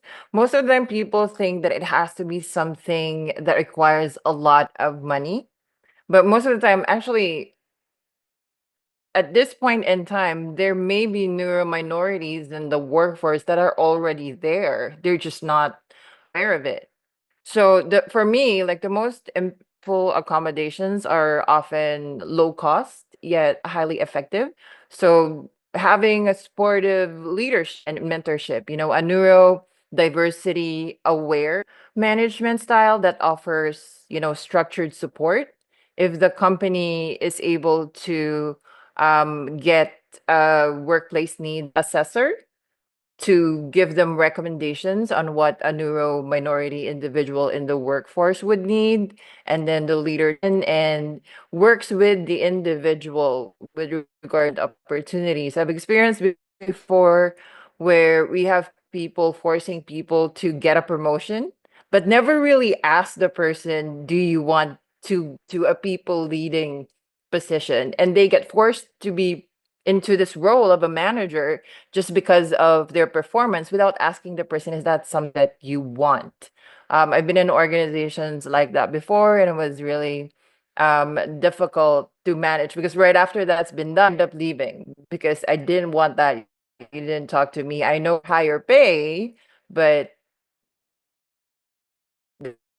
that's not what I'm here for. And then the second one I could think of is, and Jeremy touched up on this earlier, instructions, breaking tasks into manageable steps, and avoiding sudden changes without notice. Like I know that the business world, it's important that you acknowledge that it changes rapidly as much as possible. If it's something that's related to of a neurodivergent individual, please send notice or let the person know that there will be changes. I'll leave the others for additional ones. Jonathan, if you want to add to that, I know we discussed this a little bit earlier, and you have some interesting thoughts in there. And Anjanea, I'll come to you after Jonathan. Yeah. Yeah. So yeah, I would like to highlight this point is social events in the company.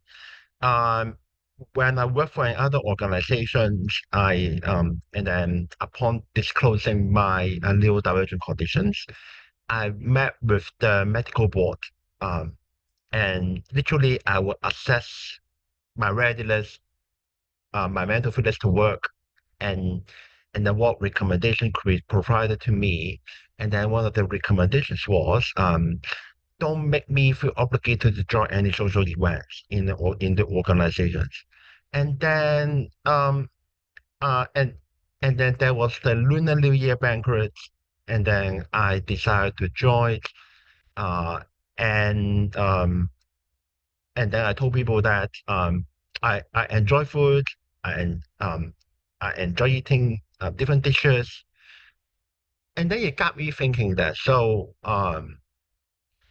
and I mean, all the companies, be them large or small, organize social events from time to time, or team retreats or other forms of or different forms of events. Then let's make it inclusive. Then it means that invite your new divergent team members to be a member of the committee. Make something fun, make something inclusive, and this process can help the team members to learn more about each other, eventually enhancing staff morale. So and then the other point that I would like to add is workplace productivity assessor. Then in for some companies they provide career coaches, for other companies they hire occupational therapists, clinical psychologists, or industrial psychologists to do the assessments. Their professional expertise is valued, but equally important is to have the voices of the neurodivergents heard. Because at the end of the day, these professionals are great. They, however, they make recommendations, and the company decides. But equally important is, if you care about the neurodivergent team member, heard his or her voice. Yes.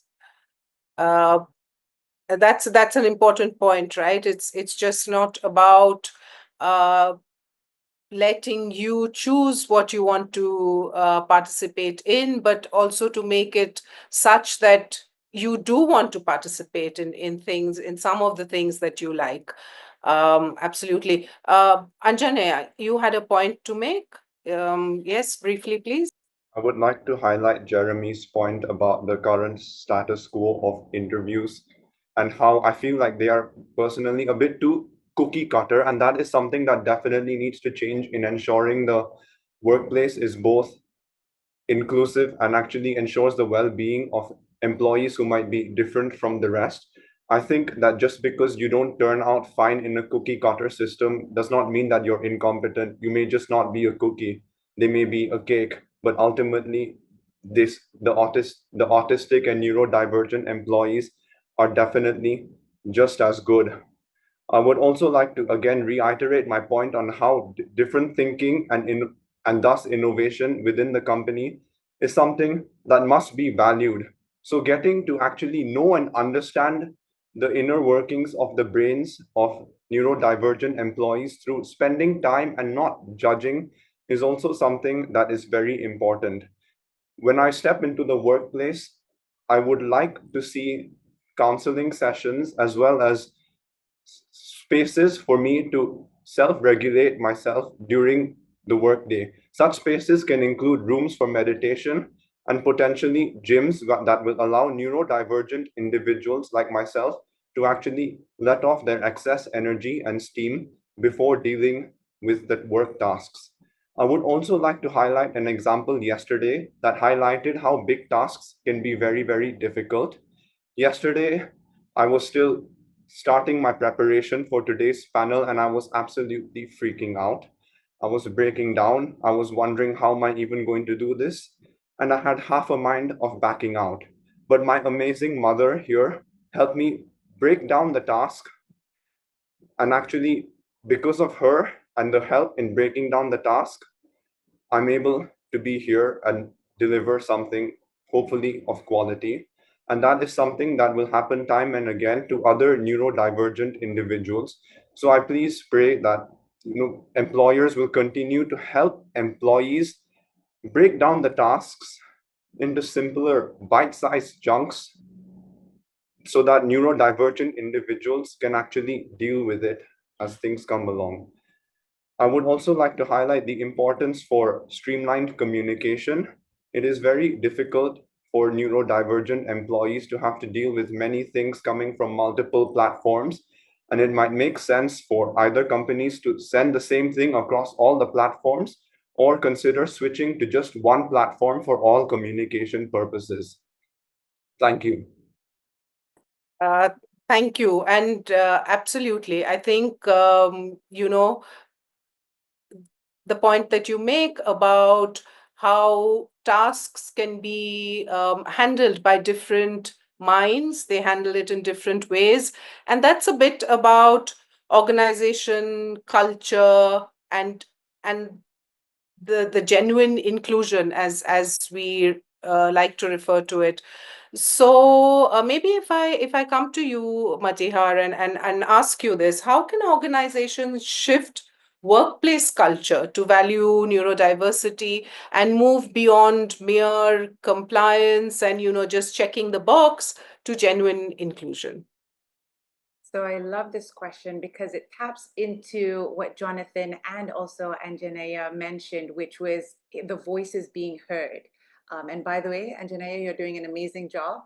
Really good insights. So yeah, you can take that deep breath, I can see. But in the end, it's always about communication, hearing the voices, giving the opportunity to speak out. But it also comes from top-down approach, which is the leadership to employee approach. A lot of the communication around issues that are stigmatized, I would say, or there's a taboo, whether it's mental health, whether it's neurodiversity, the communication around those topics in the workplace is very much limited. So people generally don't understand. And when you don't understand something, you just simply avoid it.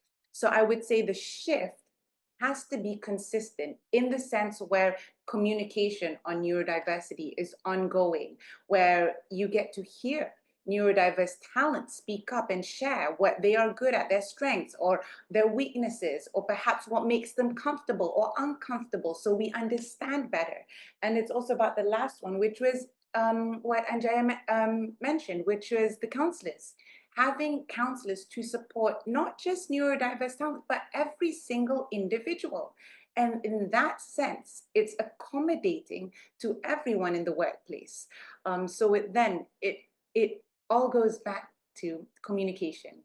Whether we're willing to have that consistent communication from top to down approach, where we prioritize, where we acknowledge, where we see and hear all employees and not just those who are slightly more open or louder or more stand out more. So it's about giving every single person a space in that organization. Voices, so to be heard. What else, Jeremy? What other accommodations, what other discussions should organizations be having to move to genuine inclusion? I find this a really hard question to answer because I don't understand culture in general. It's one of those, basically the way that I've heard culture described is the unwritten social rules, which are the ones that I can't understand. And that's why I think it's actually really helpful if we can begin by trying to articulate what is the culture, what does it actually look like, what are the values as well, and go beyond things like equality and detailed work, make it really clear about what does that look like on a day-to-day level. That's what helps me. And the other thing is, Jonathan talked about social events, and they're often a key part of organizational culture. It's partly how I interact with my colleagues day to day, but it's also about if we do a team building event or if we have a social function, how can those be made more neuro-inclusive? What I find really hard here in Australia is that there's a lot of emphasis on drinking events as a way to bond. And I don't like them for several reasons. Number one, I don't drink. Number two, I don't like really loud spaces. And that tends to be where it happens. We'll go to a pub and I feel overstimulated and I feel worried about people saying inappropriate things because they're drunk. So I really support what Jonathan was saying about letting neurodivergent people feed into the agenda for those social events. Because the ones that I really like are when my colleagues and I went out for a walk together and I could have a chat with one or two people. That's manageable for me, and that meant that I got to know them and I did feel included as a result of that. And it seems like these are, very manageable things that an organization can do. It doesn't seem like it's very difficult. And absolutely, what is culture? If you and especially for organizations that are working across countries and languages, etc., it is so important. Anjanya, if I can very quickly come to you on this, anything that you want to say about inclusion very quickly? I would say the matter of shifting from compliance to inclusion is just about a mindset change. I strongly support all the points that were raised before, such as a less cookie cutter infrastructure, top-down approach from leadership down to the employees, as well as destigmatizing the neurodiversity and communication, strength sharing, and understanding. There have been so many brilliant points, but I think the mindset shift is the most important. As I'm referencing my thumb analogy, let the organizations think of the world like a hand. It is the differences in our fingers and the differences that our thumb shares from our fingers that actually make the hand unique, make the hand able to function and basically help humans do things that are really important to them. Just like that, it is the differences from individuals to individuals that actually allow for a diversity of perspectives, ideas, and innovations to actually happen. And that diversity is what makes the world a better place, and it's actually what makes us human after all. So that is something I would like all corporations and companies as well as employers to actually think about when they are hiring, so that hopefully diagnosis and being neurodiverse will not negatively affect someone's reputation in the workplace or affect someone's chances at actually getting that job that we all need. Thank you. That's really, really well articulated, Anjanea. Thank you. Thank you for that. And I'm coming to the final question on this panel. We talked a lot about, what the gaps are and what we can do to improve. Jonathan, if I can come in and ask you, are there some companies, what are some successful case studies that you maybe have come across or you've experienced that have benefited from hiring autistic employees? Okay, let me give you two examples. So the first one is from an international NGO named Generation. It has an office in Hong Kong. It's funded by McKinsey. In Hong Kong, it has a special program. It aims to provide in Hong Kong. This is what we call special education these young people with opportunities to work in the IT sector. I had the privilege of delivering a presentation for the program participants, most of them being neurodivergent. Simply say, there are tech companies writing the curriculum and delivering the curriculum, and Generation serve as a bridge between these content providers and employers. And what I found out is, for lots of the graduates, they have chances to join the newsletters, and then through the process of working with different companies, most of them being a small and medium-sized enterprise, these graduates manage to boost their confidence, and then upon graduation, they take up jobs, and then through the process, they learn about how to talk about their needs, how to really work with different colleagues, and then the colleagues themselves also came to realize that for some of these neurodivergent colleagues, the reason why they may need more time in order to feel as a part of the company is because of the past experience. And then at the end of the day, working with neurodivergent, it's not necessarily about working with neurodivergent individuals. It's really about getting to know the people in your workplace. And then the second example I can give is Rose Hotel in Hong Kong.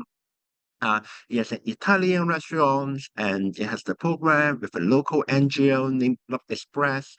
And autistic individuals get trained. They get on-the-job training in the Italian restaurants. Some of them get hired by the restaurant at the end. And then to facilitate the successful employment of these autistic individuals, the hotel organizes neurodiversity or ASD related training for the restaurant team members. And then through the process, both sides learn more about how to embrace each other, and then for the more experienced team members, they also become not more than just comfortable, but they also learn about how to work with the autistic colleagues through effective coaching. So simply say, it's really about cross-sectoral collaboration,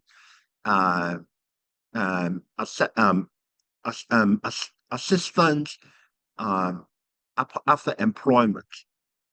So and then tracking the progress of these autistic talents and share the story with the community. I mean, we've been talking about this, right? That change can only happen if you are ready to make that change up here and in your heart, a little bit of mindset change, a little bit of wanting to collaborate and embrace different ways of thinking, right? Katie, if I can come to you. I think it was Madiha who mentioned it earlier. She mentioned SAP, that German IT company. In the US, there's JP Morgan Chase. So if you do a nice little quick Google search, there are several studies there.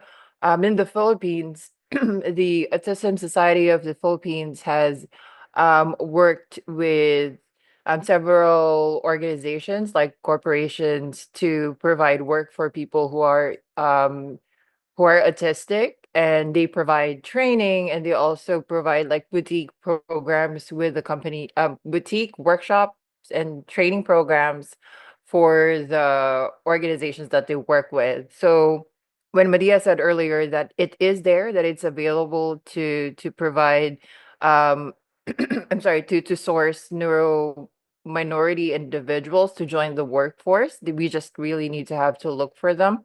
The support is there, the hunger to help the community is there, mostly because the unemployment rates among individuals with autism, I just checked it, in 2025 are estimated to be alarmingly high, ranging from 50% to 90%.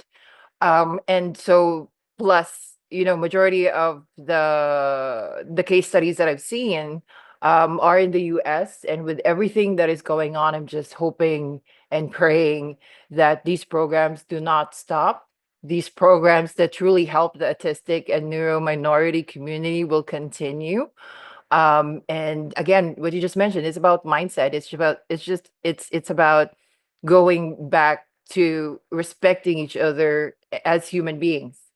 So if we just realize that we're all humans, I truly believe that the world would be a better and safer place for everybody, while acknowledging, our differences.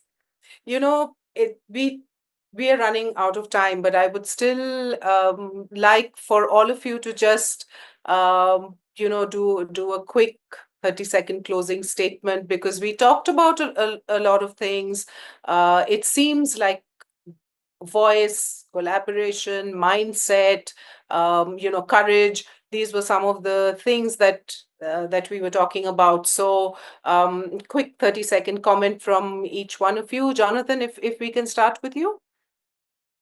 Thank you very much. So simply say, for neurodiversity friendly or autism friendly workplace, there are three ingredients: cross-sectoral collaboration, flexibility, and commitment. They are all. It takes the whole, not the whole village. It takes the whole community to work together. Thank you. Madiha. I think from this conversation, you already see the real life perspectives and experiences. We often think that, accommodating to, there's a perception that we have to accommodate differences in view that it's a weakness, but actually it's more of understanding the different needs and the full potential of neurodiverse talents. And I do feel that sometimes companies feel that, oh, it's only the huge companies and MNCs that can do something about it. But actually every single small company, SME company can accommodate. It's just about the awareness. It's about knowing where to find, and it's about knowing what kind of specific skill sets you actually need. So I do hope that with this advocacy program, more companies will start to explore, more companies will have a different perspective of neuro-minority talent. Thank you. Jeremy?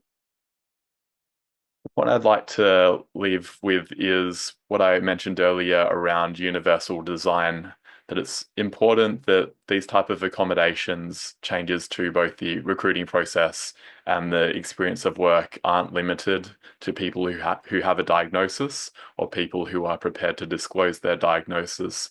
I really struggled in my early career because I didn't know that I was autistic at that point, and I would have actually really benefited from some of the accommodations that we've talked about. And there are many people who are only getting diagnosed quite late in life. Organizations can help them by making sure that these changes are applied to everyone, because they don't just help autistic people, they help everyone, regardless of if they're neurodivergent or not. Thank you. Katie. So for me, I believe that inclusion shouldn't be limited to a few industries or regions. It's something we must all commit to, especially in the APAC region where awareness is still growing. So taking real action to make workplaces genuinely neuro-inclusive for everyone requires fostering a culture of genuine understanding, something that is not just surface level because it's written on a piece of paper. With regard to accommodations, programs like this around the advocacy and awareness building will help provide accommodations in countries where it's not available because of the restrictions in the law. So I'm glad that there are programs like this to help people realize that it's not that hard to think about how we can support the neuro minority community. We just need to get together and get it done.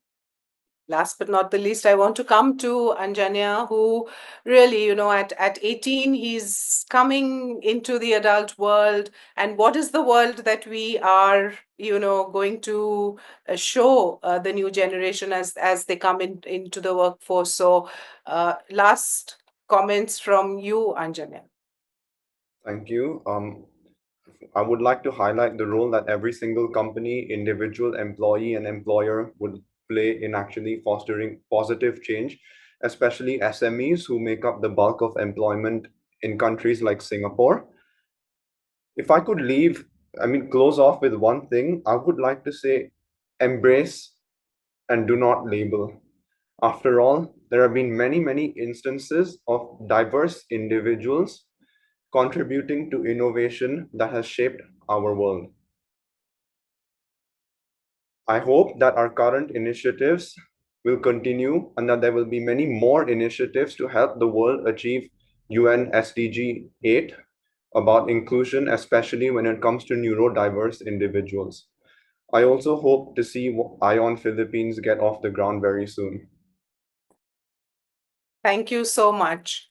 And as we close today, thank you to my wonderful, wonderful panel today. So as we wrap up, one thing is really clear. Inclusive workplaces are for everyone. They benefit everybody, neurodiverse, minority, neurotypical, everyone. We've discussed barriers, progress, and real steps that organizations can take to move from accommodation and true inclusion. I think this is a term that comes up often in our discussions about what is true inclusion and how do we achieve it. And awareness isn't enough. Action is what drives change. We talked about courage. It's about changing mindsets, rethinking workplace culture, ensuring that neurominority talent isn't just included, but truly valued. So thank you, our panelists today, for your insights, and for all of us here. We hope to do better as we go forward. And thank you, everybody, for being a part of this conversation on World Autism Awareness Day. Let's keep the momentum going, everyone.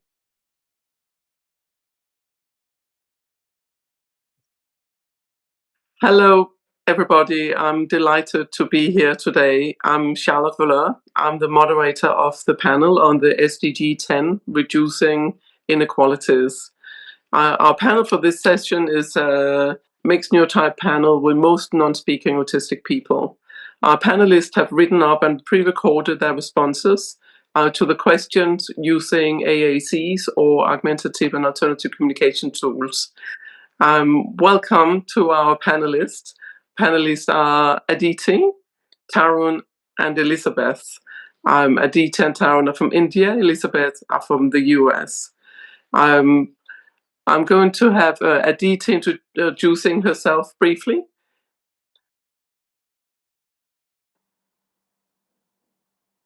Hi, I'm Aditi Somaranarayan. I'm 19. I am an author and I write slice of life stories. Incidentally, I'm a non-speaking autistic and I use WAAD, a text-to-speech app on my iPad to talk. Now, did that statement make you do a double take? Welcome to the land of non-speaking autism.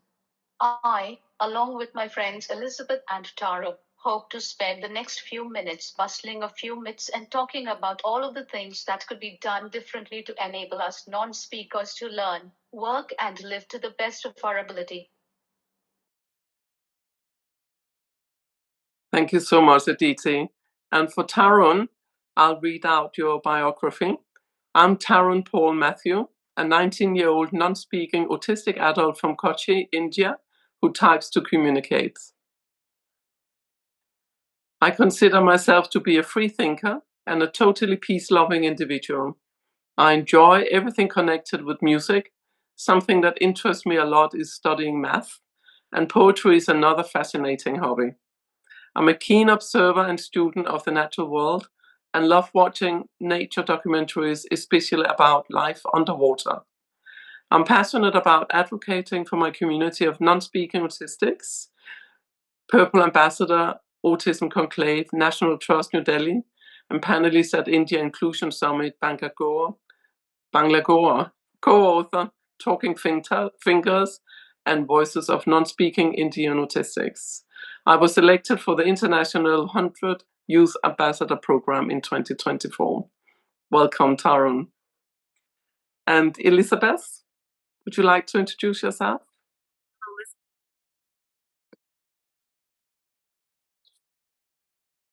Hello, I'm Elizabeth Bunker, Executive Director of Communication for All, a charity with the mission to ensure non-speakers with autism worldwide have access to communication and education.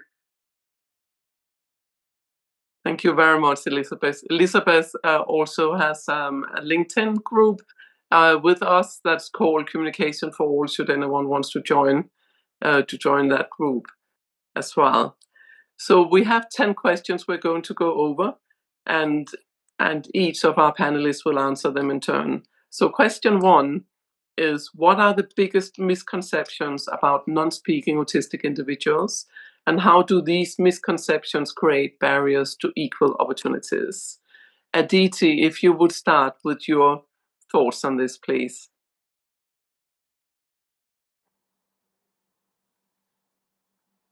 Honestly, what exists is a laundry list of misconceptions about non-speaking autism. The biggest one of them all is that we possess less intelligence and do not quite understand much. Trust me, nothing could be further from the truth. What we have is an inability to talk, not an inability to understand. Just like a small percent of neurotypical people have intellectual disability, a small percentage of non-speakers have intellectual disability too. But the assumption that every one of us does is erroneous and dangerous. Because we don't have access to appropriate education and work opportunities as a result of this assumption. Thank you very much for that thoughtful reply, Aditi. Tarun, what do you feel the biggest misconceptions are? The biggest misconception is that non-speaking autistic individuals do not understand anything, that they don't feel anything, can't think for themselves, not even give ear to listen to someone communicating with them. They are looked at as medical mysteries to be solved. This highlights a belief of them not to be looked at as people even. Foolish to think then that it would be easy to open some equal opportunities for individuals who are non-speaking autistics. Only barriers in their paths. Others on the list of misconceptions are that we wouldn't love socializing, like solitude, that asking to stim only indicates our lack of interest in socializing, and that we are totally lacking in manners and rude. Thank you so much for that. That's great insight. We can wrap it all up in the end of it. And yeah, those are bad misconceptions that are being met all the time. So thank you so much for spotlighting that. And Elizabeth, what's your response to the question, please? Hello, I'm Elizabeth Bonker. The biggest misconception about non-speakers with autism is that we have an intellectual disability. We have a motor disorder called dyspraxia, not a cognitive one. We may not be able to always control our bodies, but our minds understand everything going on around us. I learned to type when I was 5 years old, was mainstreamed in first grade, and today I live a happy, productive life. That is what our nonprofit, Communication for All, is working on to make possible for all non-speakers. You can teach non-speakers to type with our free resources. Fantastic. Thank you so much for that, Elizabeth. It's interesting that you're all experiencing exactly the same, and that's definitely something that needs to be addressed around thinking that you have an intellectual disability, which is not the case for any one of you. So question 2, how has access to AAC, which is short for Augmentative and Alternative Communication, devices and communication boards impacted your ability to express yourself and participate in daily life? Elizabeth, would you start with your thoughts on that, please? My life went from hopeless to hopeful when I learned to type. Schools routinely give students a so-called talker device, AAC, with pictures on it. We support this approach for very young children, but all students that are 5 years and above should be given the opportunity to learn to type. We have so much to share with you, and we need all 26 letters to do so. I access my AAC with the support of a communication partner. AAC is critical to expressing myself in advocacy presentations, books, and music, all with the mission to free non-speakers from suffering in silence. Fantastic. What a good solution that all 5-year-olds should be given an ability to type. Great, great solution. Taron, what do you feel about this question too, please? I am looked at as a person, as a capable individual like my peers. That instantly not only changes others' perspectives about me, but it also leads to them making changes through their actions. Nothing would have opened more doors for me to participate more in life than me telling my story using my AAC device. That's so good to hear. Thank you so much, Taron. And Aditi, over to you, please. Communication is a basic need, and not being able to communicate is super frustrating. But speech is not the only way to communicate. There are multiple ways in which a person can communicate. I communicate by typing on Awa. This is my voice, and having a voice is very empowering. It has helped me express my knowledge and my interests. It has helped me carve my identity.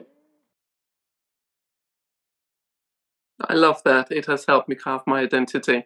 And you certainly have a very big identity, Aditi, for over the years I've known you. So question 3, what challenges do non-speaking autistic individuals face in accessing AAC tools or other communication tools? And how can we improve affordability and accessibility? If I can start with you, Taron, please. This is challenging due to the costs involved, as well as lack of awareness.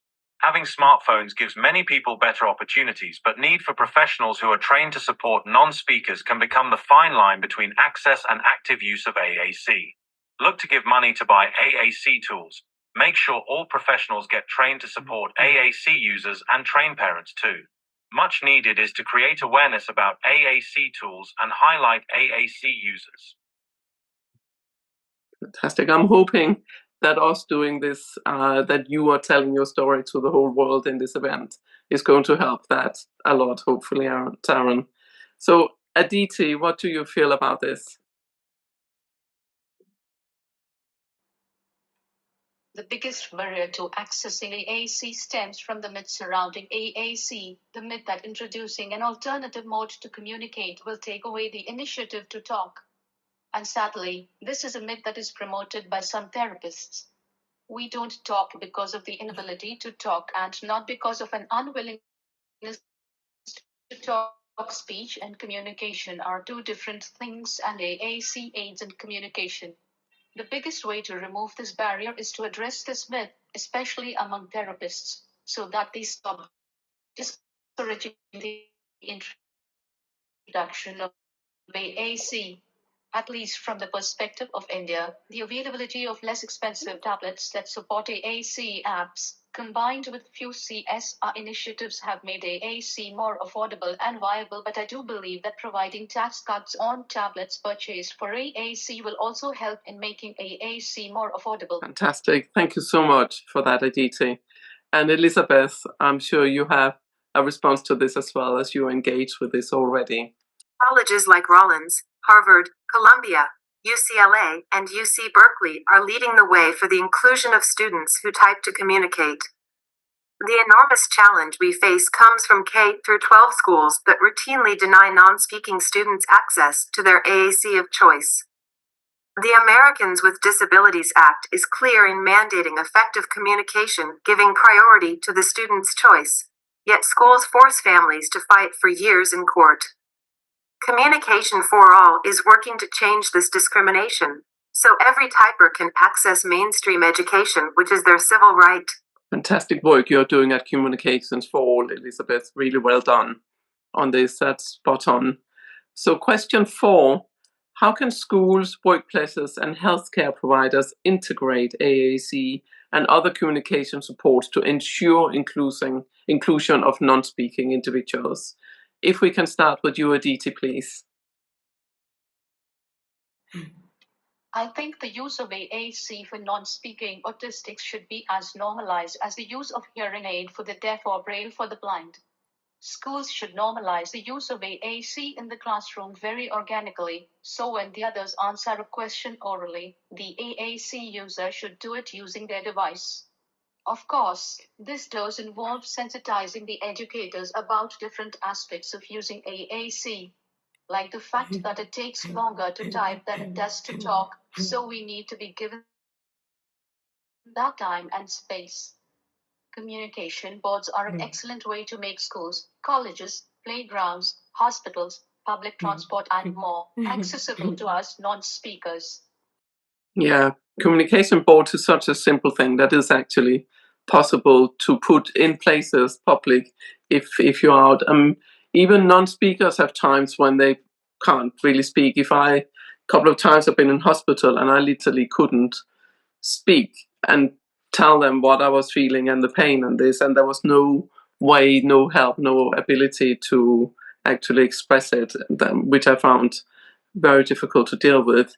Elizabeth, what do you feel about this? We need to accept typing as equal to speech, because typing allows us to be educated, to find meaningful work, and to get the healthcare we need to live happy, productive lives. When schools deny us access to our AAC, we are not able to be educated, and our lives are filled with unnecessary anger and frustration. Thank you so much. Really to the point. That's great. And Taron, what's your response to this question, please? Perhaps they can start off by creating awareness about AAC. They need to highlight regarding use of AAC not just by people with disabilities, but also so commonly by everybody. Lots of people make use of hand gestures while communicating. Most people use text to communicate today. All AAC. This needs to be emphasized more. Schools, workplaces, and healthcare providers can have programs for their employees to experience using an AAC themselves. Look to also state publicly that they support AAC users. That's amazing input. Thank you so much for that, Taron. Really good input. So question 5, what are some of the most effective communication tools or methods that has worked for you? And what advice would you give to those just beginning their AAC journey? Over to Elizabeth first, please. If you know someone who has minimal speech or can only say rote words and phrases, please go to our website Communication for All to find everything you need to teach them to type. Our C4A Academy has written lessons, instructional videos, a Facebook group with almost 1,000 members, and the stencils you need to get started. We start with stencils rather than a keyboard because the letters are bigger for us to learn how to reliably touch them with coaching and practice. Thank you. Thank you so much. And Taron? I have high degrees of general anxiety that only shoots up when typing to communicate. Hence communicating complex thoughts. For that, I use typing on a keyboard, on screen or physical, both work fine. I only use my right hand index finger to type, as using both hands and all 10 fingers is not possible because of the amount of motor coordination involved. Presently, I use Proloquo 2 Text, Cough Drop, Speech Assistant, and Avast AAC applications for typing. I'm likely to use mostly gestures for simple day-to-day needs. Gestures limit me in the content perhaps, but don't make me as anxious as typing. To my fellow non-speaking autistics just starting on the AAC path, I wish to say this. You have a long road ahead. Be very strong and brave. Never stop believing that you can. Fall many times, but be courageous and never fail to get up always to try once more.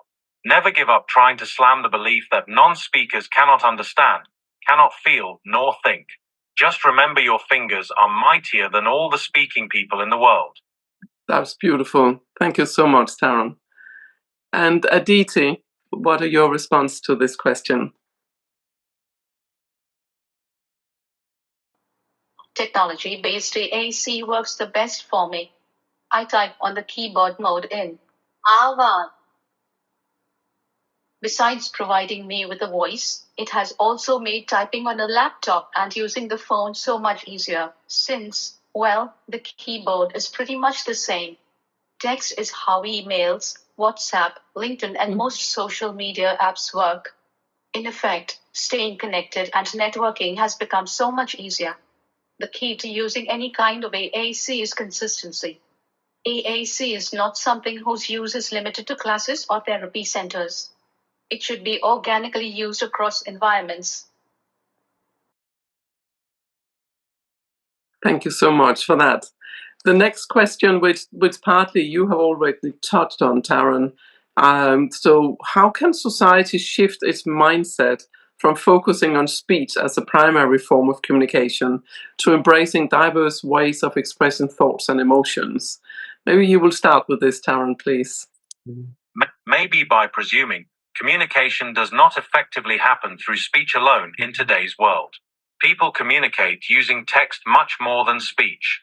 The only reason why social media is booming most. Once we get people to realize this, likely, it will force society to change its thinking, looking to give equal importance to the other modes of communication instead of speech only. Perfect. Yes, I agree. Aditi, your thoughts on this question?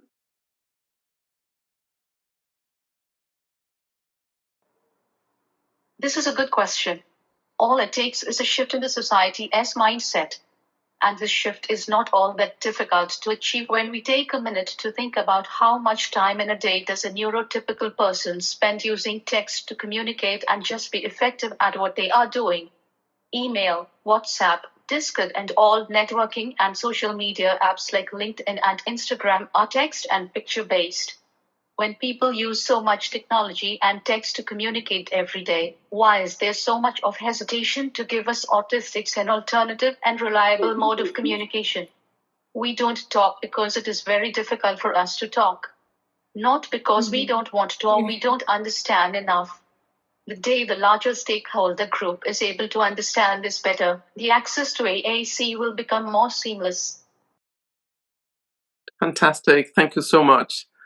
Thank you so much for that, Aditi. Certainly, you and me are communicating on social media every day, which I always enjoy doing. So it's absolutely right. There's so many different ways. And finally, Elizabeth, what's your response to the question? We need to change the way the world sees non-speakers with autism. We are making progress with movies like Spellers and Michaela's Voice. You can watch Spellers on YouTube. Non-speakers have so much we want to say, and no amount of speech therapy will get us to speak. It's just like the New York City school system telling my cherished friend and mentor Judy Human that she had to walk to attend school.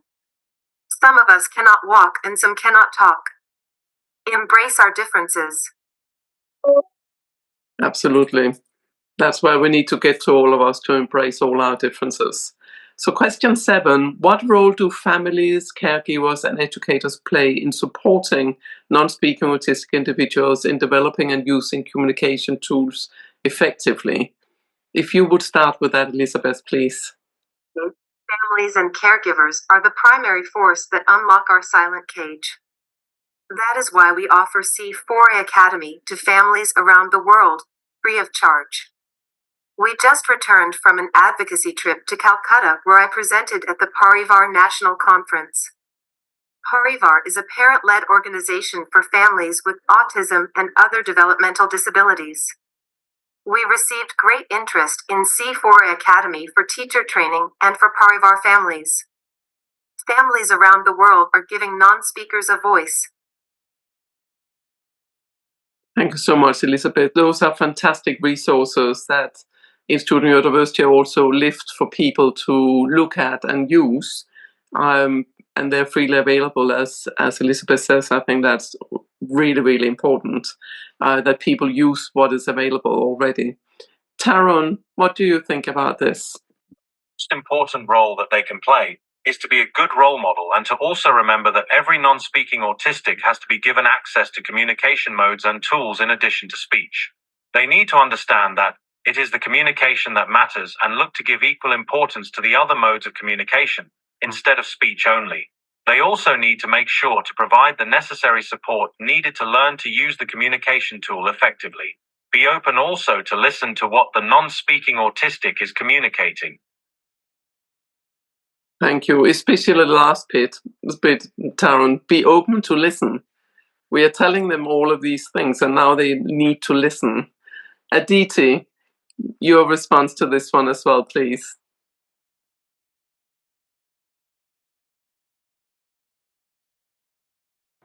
I think the family, educators, and speech language pathologists play a significant role in helping an autistic individual find the AAC tool that is appropriate for them and help them achieve confidence and ease in using the tool. It begins with acknowledging the need for AAC, helping to explore multiple options before finalizing on the most appropriate one. Independence can be achieved only when the AAC tool is used consistently across environments. Parents and educators play the vital role of advocating for the use of AAC across environments. Excellent. Thank you so much for that, Aditi. We're moving on to question 8. How can technology be leveraged to improve communication accessibility for non-speaking autistic individuals? And what innovations excite you the most? If we can start with you, Aditi, please.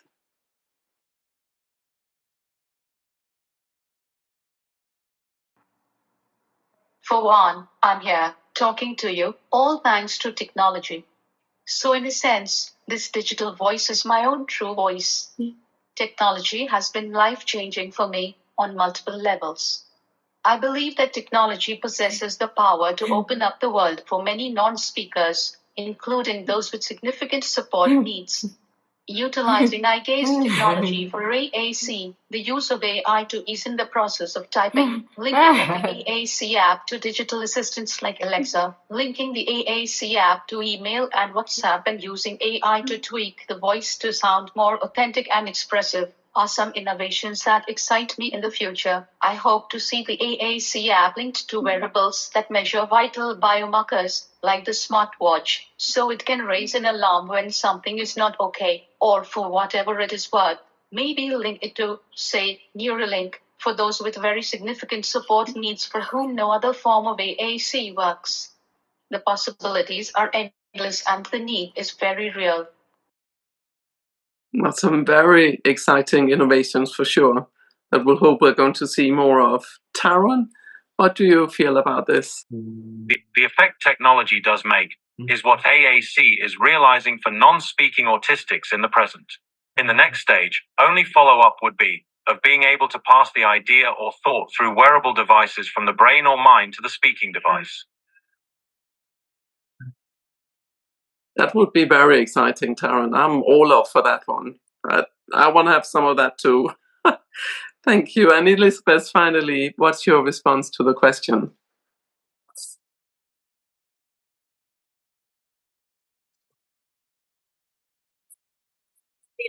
Non-speakers with autism in the world, and only an estimated 10,000 who have been taught to type. Communication for All uses the internet to teach non-speakers to type around the world. When I say type, I include touching letters on a stencil or letterboard and pressing them on a keyboard. Of those 10,000 typers, only a small fraction type on a keyboard because it takes a lot more motor control. For that reason, The focus needs to be on teaching typing on low-tech stencils with larger letter targets. Someday AI and virtual reality keyboards may help us, but now the focus needs to be on teaching communication partners how to coach our bodies. That's a very good solution for that, Elizabeth. Thank you so much for that. Question 9, what are some policy or advocacy efforts needed to ensure that non-speaking autistic individuals have legal rights to communication supports? Can I start with you, Taron, please?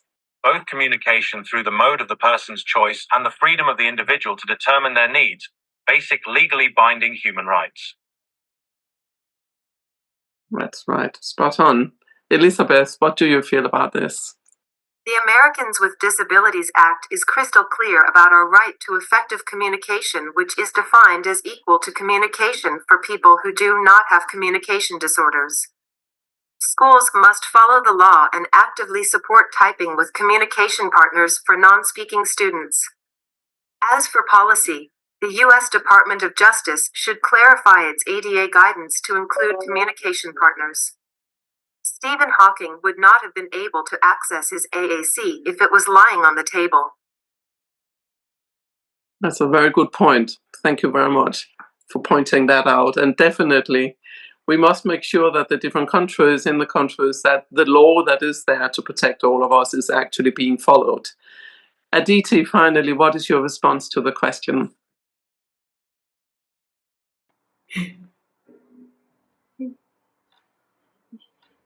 Thanks for asking this question. From the Indian perspective, we actually have brilliant laws. The Rights of Persons with Disabilities Act of 2016 recognizes autism as a disability and mandates inclusive education and accessible public spaces and whatever it takes to ensure equal participation of disabled in the society. The new education policy of 2020 mandates that students with differential learning needs get the necessary accommodations and support in the classroom to facilitate optimal learning. In short, as per the existing laws, access to AAC for a non-speaker is mandatory. But when it comes to the question of implementation of the laws, we fail in a monumentally miserable manner. I had the opportunity of contributing my perspective to the NOLSA Committee report on accessibility, which was the basis for the historic Supreme Court of India judgment in the Rajibraturi versus the Government of India case, where the Supreme Court mandated the government to make the public spaces, educational institutions, and employment accessible in 3 months. Some of the pointers that I suggested include establishing of communication boards in public places and making AAC more accessible by providing tax cutting devices purchased for the purpose of AAC. That's a great solution that we've talked about several times, Aditi, you and me. As a bare minimum, make sure there are communication boards everywhere in public places that can be used by everyone. And then we've got to push for the laws to actually be properly implemented. It's not good the implementation fails, but there's very clear laws to protect all of our human rights. So we definitely need to advocate harder for that. So the final question for the three of you, what would you like to say to people who assume that non-speaking means non-thinking or non-understanding? This is a very direct question, but I think we need to get that out there. Elizabeth, would you start with that, please? Speakers have a motor disorder, not a cognitive one. We understand everything going on around us. We just can't get the words out of our mouths. Non-speakers need access to communication and education. We have all the resources you need to get started free of charge on our Communication for All website. Communication is a human right. Please join us in supporting communication equality and giving all non-speakers a voice. Thank you so much for that, Elizabeth. Very clear answer back to the world. Taron, what's your thoughts here? Not speaking doesn't mean not thinking. Not expressing doesn't mean not feeling.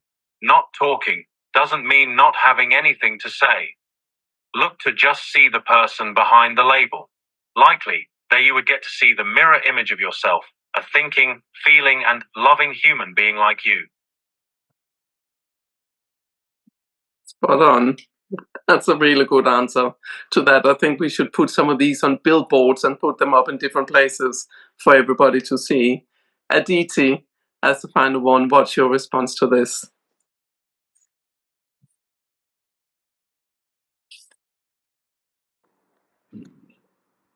You have just witnessed this panel and heard our perspectives. Surely your opinion would have changed by now. Excellent. Great finale for this one. Right in there. Exactly that. You have put your voices out to the world to see and to hear. And there shouldn't really be any difficulty in understanding all your messages. From because we don't speak doesn't mean we don't think or feel or are just like all other human beings. Let's please follow human rights, follow the laws that are already in place, and make sure that we can all communicate in all the ways that we need to communicate. Thank you so much, all three of you. Those were excellent responses to the questions on how we can try to make a reduction in inequalities for everybody, and especially for non-speaking autistic people. Thank you so much for being here today. I've really enjoyed hearing all of your responses. Thank you. We will now move on to Gayatri Vatsan. I'm so sorry if I'm not pronouncing this correctly. You're the parent of a non-speaking autistic child, and we really wanted to hear from a parent and a carer what their experiences around getting appropriate support for yourself and for your child have been. So if you wouldn't mind just introducing yourself to us. Hello all. Hello, Charlotte. I'm Gayatri from India, in Bangalore right now, that is in the south of India. And I'm here because I want to share my experience as a parent, as what happened with my son Krishna post his diagnosis. So Krishna presented as a neurotypical child till he was about 4. And at 4, an experience at school set off or triggered, I could say, a lot of separation anxiety, very severe separation anxiety, in fact, to the extent that his father or I had to carry him 24/7. We couldn't put him down for 2 minutes. We could not put him down for him to eat his food, to change his clothes, to take a bath, nothing. So this trigger led us to consult with the doctors to find out what was the issue with our child. And there were a lot of tests that they did. Tests is not the correct word.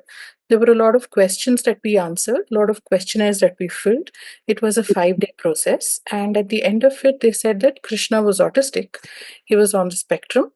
He could attend a quote unquote normal school with a shadow teacher, and he needed speech therapy. And that's it. Move on. Next, please. I guess you can imagine that as a parent, I was completely at sea. My husband was completely at sea. We had heard of the term autism. In vague terms, something that you would read in a newspaper article or something like that. That's about it. We weren't familiar with what it meant at all. The doctor, yes, she did explain to us that autism is a developmental disorder which mainly impacts socialization and communication. It didn't make any sense whatsoever to us. In practical terms, in daily life, what does it mean? No idea. But anyway, so we moved out of a very crowded, very pressurized hospital environment too, yeah, because there were a lot of patients, the doctors are under a lot of stress. I do understand that part. But still, as a diagnosis, there needs to be, in retrospect, that is, that I'm sharing this, there needs to be a lot of support around this aspect itself, the first aspect. What exactly does the child need? Which kind of therapies? How do I access them? Where do I access them? What is the next step? What do I do beyond that? And who else can we speak to? Which other parents, which other groups, any place, any organization or individual who can help us further outside of the medical environment? Maybe parents who face the same thing, maybe there are other other autistic adults or anyone, any neurodiverse individual, some person who's been through this journey, who has experienced it, and who can talk to us about it. Yeah. Not yet. And I I don't know. I don't even blame them at that time. This was in 2018 that Krishna's diagnosis happened. And we moved forward from there because till that triggering incident in the school, he presented as a neurotypical. Usual, a bubbly, bright 4-year-old, very talkative, very inquisitive, very curious, completely quote unquote normal again. Then we went from there to hunting for therapies, speech therapy, because after a point he regressed to where he was having a lot of self-talk but was not communicating.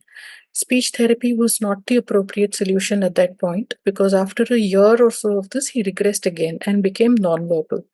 He became nonverbal post a hernia surgery after the administration of anesthesia. Is my personal opinion again. The doctors do not support this. The medical community does not support this. But morning of the procedure, this child was very verbal, very vocal, very communicative. Afternoon of the procedure, switched off, completely stopped talking. And that was almost 7 years ago. Till date, Krishna is 11, he does not speak. He only makes sounds. He regressed progressively year on year, and when we went for second opinions, third opinions, etc., we were told that this was childhood disintegrative disorder. There isn't much that we could do about it, but we needed to wait till he reached puberty and hope that the regression stopped at that stage. And CDD is part of the autism spectrum now. And just go for therapy for his sensory issues, go for occupational therapy, for life skills training, go for ABA therapy. If he doesn't speak, go for speech therapy. All right, it was a huge journey again. We went through each and every painful process. And I would still say that today, Krishna is not like the 4-year-old he was in 2018. He's like the 1-year-old he may have been in 2015 if he presented as autistic at that time, but he is not. The 1-year-old Krishna was much more capable of handling his own life than the 11-year-old Krishna. But today's 11-year-old Krishna is much more aware, has so many more feelings, has so much of suppressed rage, frustration, and helplessness, which he manifests as self-hurting. And I, as a mother, am not able to help him there. The therapies, wherever I have taken him, have failed till now in just teaching him to use something else, like an AAC device, for example, for basic communication. Just yesterday, he had a pain episode, he had a self-hurting episode, and I was asking him, like, Krishna, where is it hurting? Just show me, I'll do something for you, please. He paused that self-hurting and pointed at his feet very slowly, very carefully, very deliberately. I said, are you sure? Is it your feet that are hurting? He pointed again. Yes, his feet were hurting because he had hit them so hard they were black. So I know that they were hurting because I was busy blocking his head. I didn't want him to damage his head. And the pain was because of, excuse me, the pain that triggered the self-hurting was an internal pain. It was a dental pain. But the way he identified it seems to have been different from how he pointed, because he could have shown me his teeth. He did not. He showed me his feet, which were the immediate external hurt that he was experiencing at the time. Yes. But he can communicate, right? This means that he can communicate very well. And perhaps I'm not doing the correct job, or I'm not the trained person, or I don't know. Because I'm available all the time, he expects me to, know him better, to understand without his needing to speak. Perhaps, I don't know. But access to a service that can teach him how to communicate basic things, I'm hungry, I'm in pain here. That for me has not been there. And that's a real shame, because those are the things we need. The basic ability to communicate and need to have help learning that, just as we sometimes learn speaking a language, right? And if that's not available, if the focus is on other things, or there's something mentally wrong with us, or whatever it is, that's not what we need, right? We need to learn how to be able to communicate our basic needs so that they can be addressed. But there is this override as well. As soon as you have an autism diagnosis, everything wrong with you is that, right? And do you experience that as well for your son? Absolutely. This entire recent pain episode has been due to a dental issue. He needs an extraction, he needs a root canal, he needs a drilling. Yeah. Very unfortunately, this diagnosis came about after 3 months of my child suffering pain. Wow. And my telling the doctors, even doctors of some of the other disciplines, like his gastroenterologist was saying that it should be dental pain. I think it's dental pain. But the dentist said it's not dental pain. He's autistic. Yeah. Okay, forget it. So Like autistic people can't have dental pain, right? he's autistic. So any behavior or anything which I, as a mother who doesn't know any better, thinks is pain is not pain, but it's a presentation of autism. Yeah. Is very unfortunately an overwhelming opinion, a perception perhaps. But So what I've heard so far from so many parents and also non-speaking people who remember from when they were younger, before they have access to something that helps them communicate, is that the reaction we have, a lot of us, and I experienced that myself when I was young, and I didn't really speak the first 12 years because mainly because it was just too difficult and it was scary, right? So it was easier to not say anything. But I also had migraine and I was banging my head against the wall because my head was hurting. Of course, it from the outside doesn't make any sense that I would do that because it will make my head hurt more, but it will make the pain more logical to me because I now understood why it hurt. But actually, the migraine didn't go away, obviously, from that. So it's just a different way of thinking that isn't understood, isn't it? yes, you shared that you suffered from migraines, you still suffer from migraines. Last year, he was around 6 to 9 years old, Krishna suffered from severe migraines. And it's very lucky that I got a doctor who agreed with me because the way he behaves, the self-hurting patterns are different when the issue is different. He Yes. knocks his fingers or he knocks his knuckles when he's annoyed with something or he wants to say no. Yes. But when he's desperately, crazily hitting his head, and I am not able to control him, definitely I should be stronger than a 6-year-old, however angry or however desperate he is. I could not control him. I couldn't block his head. That is some issue with his head and probably pain. I cannot find a logical reason why, when already his head is hurting, he would hit it and increase the pain. But that was the reason why, because he was not doing it 24/7. It was spasmodic. When the pain hit, a very calm, quiet child would leap up and go hit his head on the wall. Yes. Repeatedly, crazily, scream, cry, roll on the floor. That is 100% pain. It's about pain management, and so I don't think we will do these behaviors if it's not because we have some pain and we don't know how to deal with it or how to seek help for it. And that's absolutely another service that I'm still desperately hunting for, pain management. Yeah. I know that he's in pain, and it's different parts of his body that are in pain at different periods of time. How does he cope with it and how does he express it in some way, anyway? Definitely, he's smarter than all the diagnostics that are happening to him and all the medical practitioners that I take him to. He knows his own body, he knows where it's hurting. How does he shows it, but in his ways, right? Yes. So he Yes. must show it, but Nobody believes him or his mother. no, yeah, I'm the only one who believes him. His father is the only one who believes him. yeah, But medical fraternity says, no, he's autistic. Please put him in a psychiatric hospital for 2 weeks. He no, needs a stabilizer. no. How will you handle him? That was another question which I needed to vent about. How will you handle him cannot be the first question. How will you handle him is an important question, yes. Yeah. How can he handle it is the first question. How can he deal with it is the first question. Yes. If a child is driven to such extremes, there is a very good physiological reason for that. Apart from, depression and mood swings, which are also very real, which are also very true. But very frankly, I don't think very young children experience those. You need to have a certain mental progression and a certain, grasp of the world about you to start presenting for something like either depression or bipolar or something like that is my personal opinion, of obviously not as anyone with any medical experience. I have seen Krishna go through separation anxiety, severe separation anxiety. He Yeah. didn't hit his head and scream and cry for that. He clung to us, that's it. Yeah. He screamed and cried if we tried to put him down or change his clothes, or if we tried to take him for a bath. That Because was you were because the only he safe, didn't know where to put him down. yeah, you were the safe place for him. And he Yes. couldn't explain enough why the other things were not safe, but it comes from experiences that has shown him it's not safe, and then right, he will cling to what's safe. Absolutely. And it's understandable. It's a little bit of, common sense is all that I feel. Absolutely.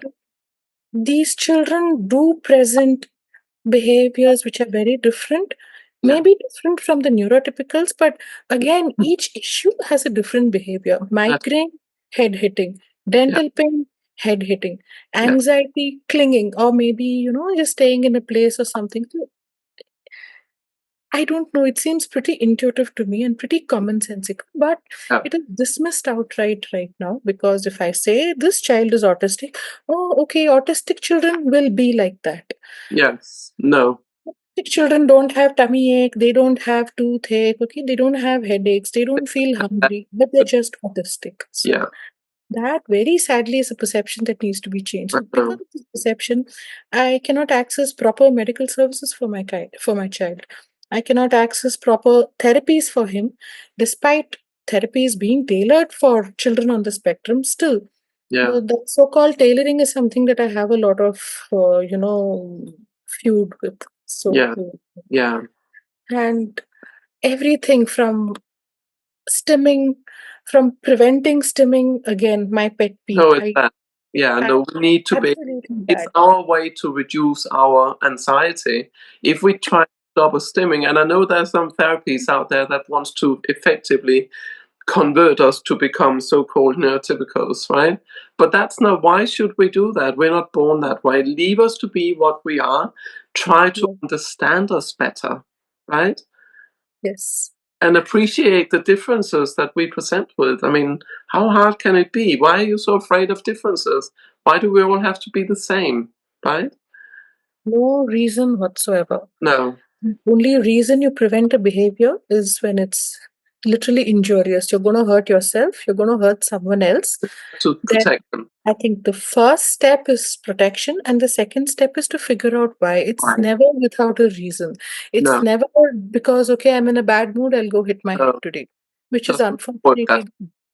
Yes. So It literally. I'm so glad to hear that from you, as with all your experiences with this, because it's my personal experience as well. I would have self-injury experiences because something is wrong. Not for no reason, never for no reason. Yes. It could be that sometimes it's in the emotions that we feel pain and that comes out. And that is, by the way, the same for all human beings, that we have emotional pain we are trying to show or deal with physical pain. It's not unique to autistic people, right? And this is like, you just look at what all human beings do and understand that it's in principle the same, and it might be displaying differently, but the principles of what we do around dealing with the pain we feel are the same, right? Yes. And the other myth is, I do feel it's a myth that autistic children have a high pain tolerance. Is it a high pain tolerance? Or is it that they don't express it the same way? They don't know that they're supposed to cry and maybe, go running to mama and say, I've got a Doesn't mean we don't feel the pain. They do feel pain. We do. How can Yeah. you've got a nervous system? How can you not feel pain? And we do feel, and it's shown when sometimes some people try to treat us with needles and stuff. We feel it really intensely, more intensely probably than your average person, and that's not recognized. But we might not express it in the neurotypical way, and then they don't understand us. Then we have no pain because we don't express it like you. What's wrong with you? Why do you think everybody does it like you? Right? That's what we want to say to these people who are trying to help us, but actually are somehow just deciding weird things on the basis of how they are themselves, as opposed to going, okay, here's a different person who experienced life differently. I mean, I believe with the medication that our sensitivities to everything, the environment, sounds, noises, everything, also goes for medication. And we need to have more research, right, on this. I don't know how your son is with medication, but I'm hypersensitive to any medication. I literally don't, I've never taken any in my life other than paracetamol and Nurofen. That's all. Even going through 3, cesarean sections, that was the only painkillers I had, and it was enough because my body is so sensitive. I didn't need opioids or morphine and this, and I'm actually totally allergic to it as well. And then they go, but we don't have anything else. I said, just give me that. And they forced it. So once they just gave it to me anyway. So I woke up, they gave me morphine anyway. I woke up, red everywhere, everything itching. It was horrible. And I was like, I told you. Oh, but it's not normal that you can do this without extra. I said, look, I told you what I wanted and you ignored it and you gave me something I told you I couldn't deal with. How does that, and I don't know if you experienced this with your son as well. Krishna is hypersensitive to all medication. I don't even give him Crocin or paracetamol when he has fever because it usually runs its course in a couple of days, and he's fine after 2-3 days. Yeah. The entire issue with his medication began because of this pain, because of investigations which he cannot bear, and so he needs sedation. He hates sedation and he fights it with every ounce of will in his body, and there's a lot of will in that tiny little body of his. So with all the sedation, this kid is literally not able to sit, not able to stand. He's reeling like this, but his eyes are wide open and completely alert.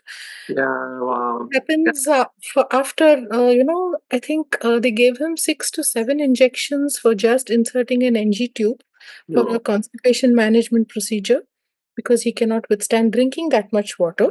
No. He really needed to, clean his bowels, and therefore we went to the hospital for this. Therefore, the sedation, therefore the anger, the helplessness, the frustration, and his father and I feeling that we'd betrayed him, We knew that he didn't want it.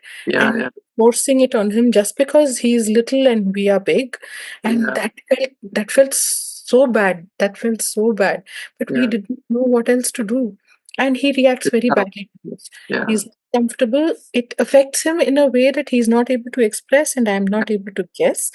And it totally disturbs his balance, his happiness, his mood, his eating, everything. His entire system is screwed up. It's thrown upside down after these medicines. I don't give them as best I can. I've been fighting giving him risperidone since he was 4 years old. Oh, he's autistic. He's not peeing in the washroom. Give him risperidone. Okay, doctor, and I will not give him. That's about it. I've stopped arguing right now. Frankly, I've stopped arguing with doctors. I've stopped arguing with therapists because I'm so tired. It's like I'm just repeating myself. It's like I'm a recording machine on repeat and it doesn't make any difference to anybody. So I just listen. I take something if it makes sense to me, if I'm okay with it. Otherwise, I just say okay and then go on. And, I don't give him. But you are now repeating it to the world, right? You're now repeating it to the world so we can all experience. And we really, really appreciate you being here and sharing all this. The last point, we're coming up to the end of this. The last point I wanted to hear from you, do you have just a key thing that you wish that the doctors, the therapists, the educators, the hospitals did differently? Just what would be the first thing you would like them to just get? To accept that the child is actually feeling something very physiological, to understand that the parents have a better perspective simply because they're spending more time with the child. They might not know the reason, but please take them seriously. Please examine the child for issues. This is for doctors. That, like dental pain, like gut pain, because maybe you haven't food enough or something like that. Before you go off and say that this child is autistic, so please put him in the psychiatric hospital. No. Yeah. Unfortunately, many doctors do that. Unfortunately, around the world, many of us do get omitted, and many of us do not come out for a long time. And That's we very disturbing to hear. we cannot be dealing with that. So thank you so much for being here and for doing this. We really appreciate it. It's been great speaking to you. And I look forward to staying in touch and following the progress that hopefully you will have as part of this global community as well, where we can apply some pressure when we all come together to get the systems to accept and appreciate us for who we are and what we are. So thank you so much. Yeah. And thank you for having me. Thank you so much. It's been an honor. It's been a pleasure to speak. It's our pleasure indeed. Thank you.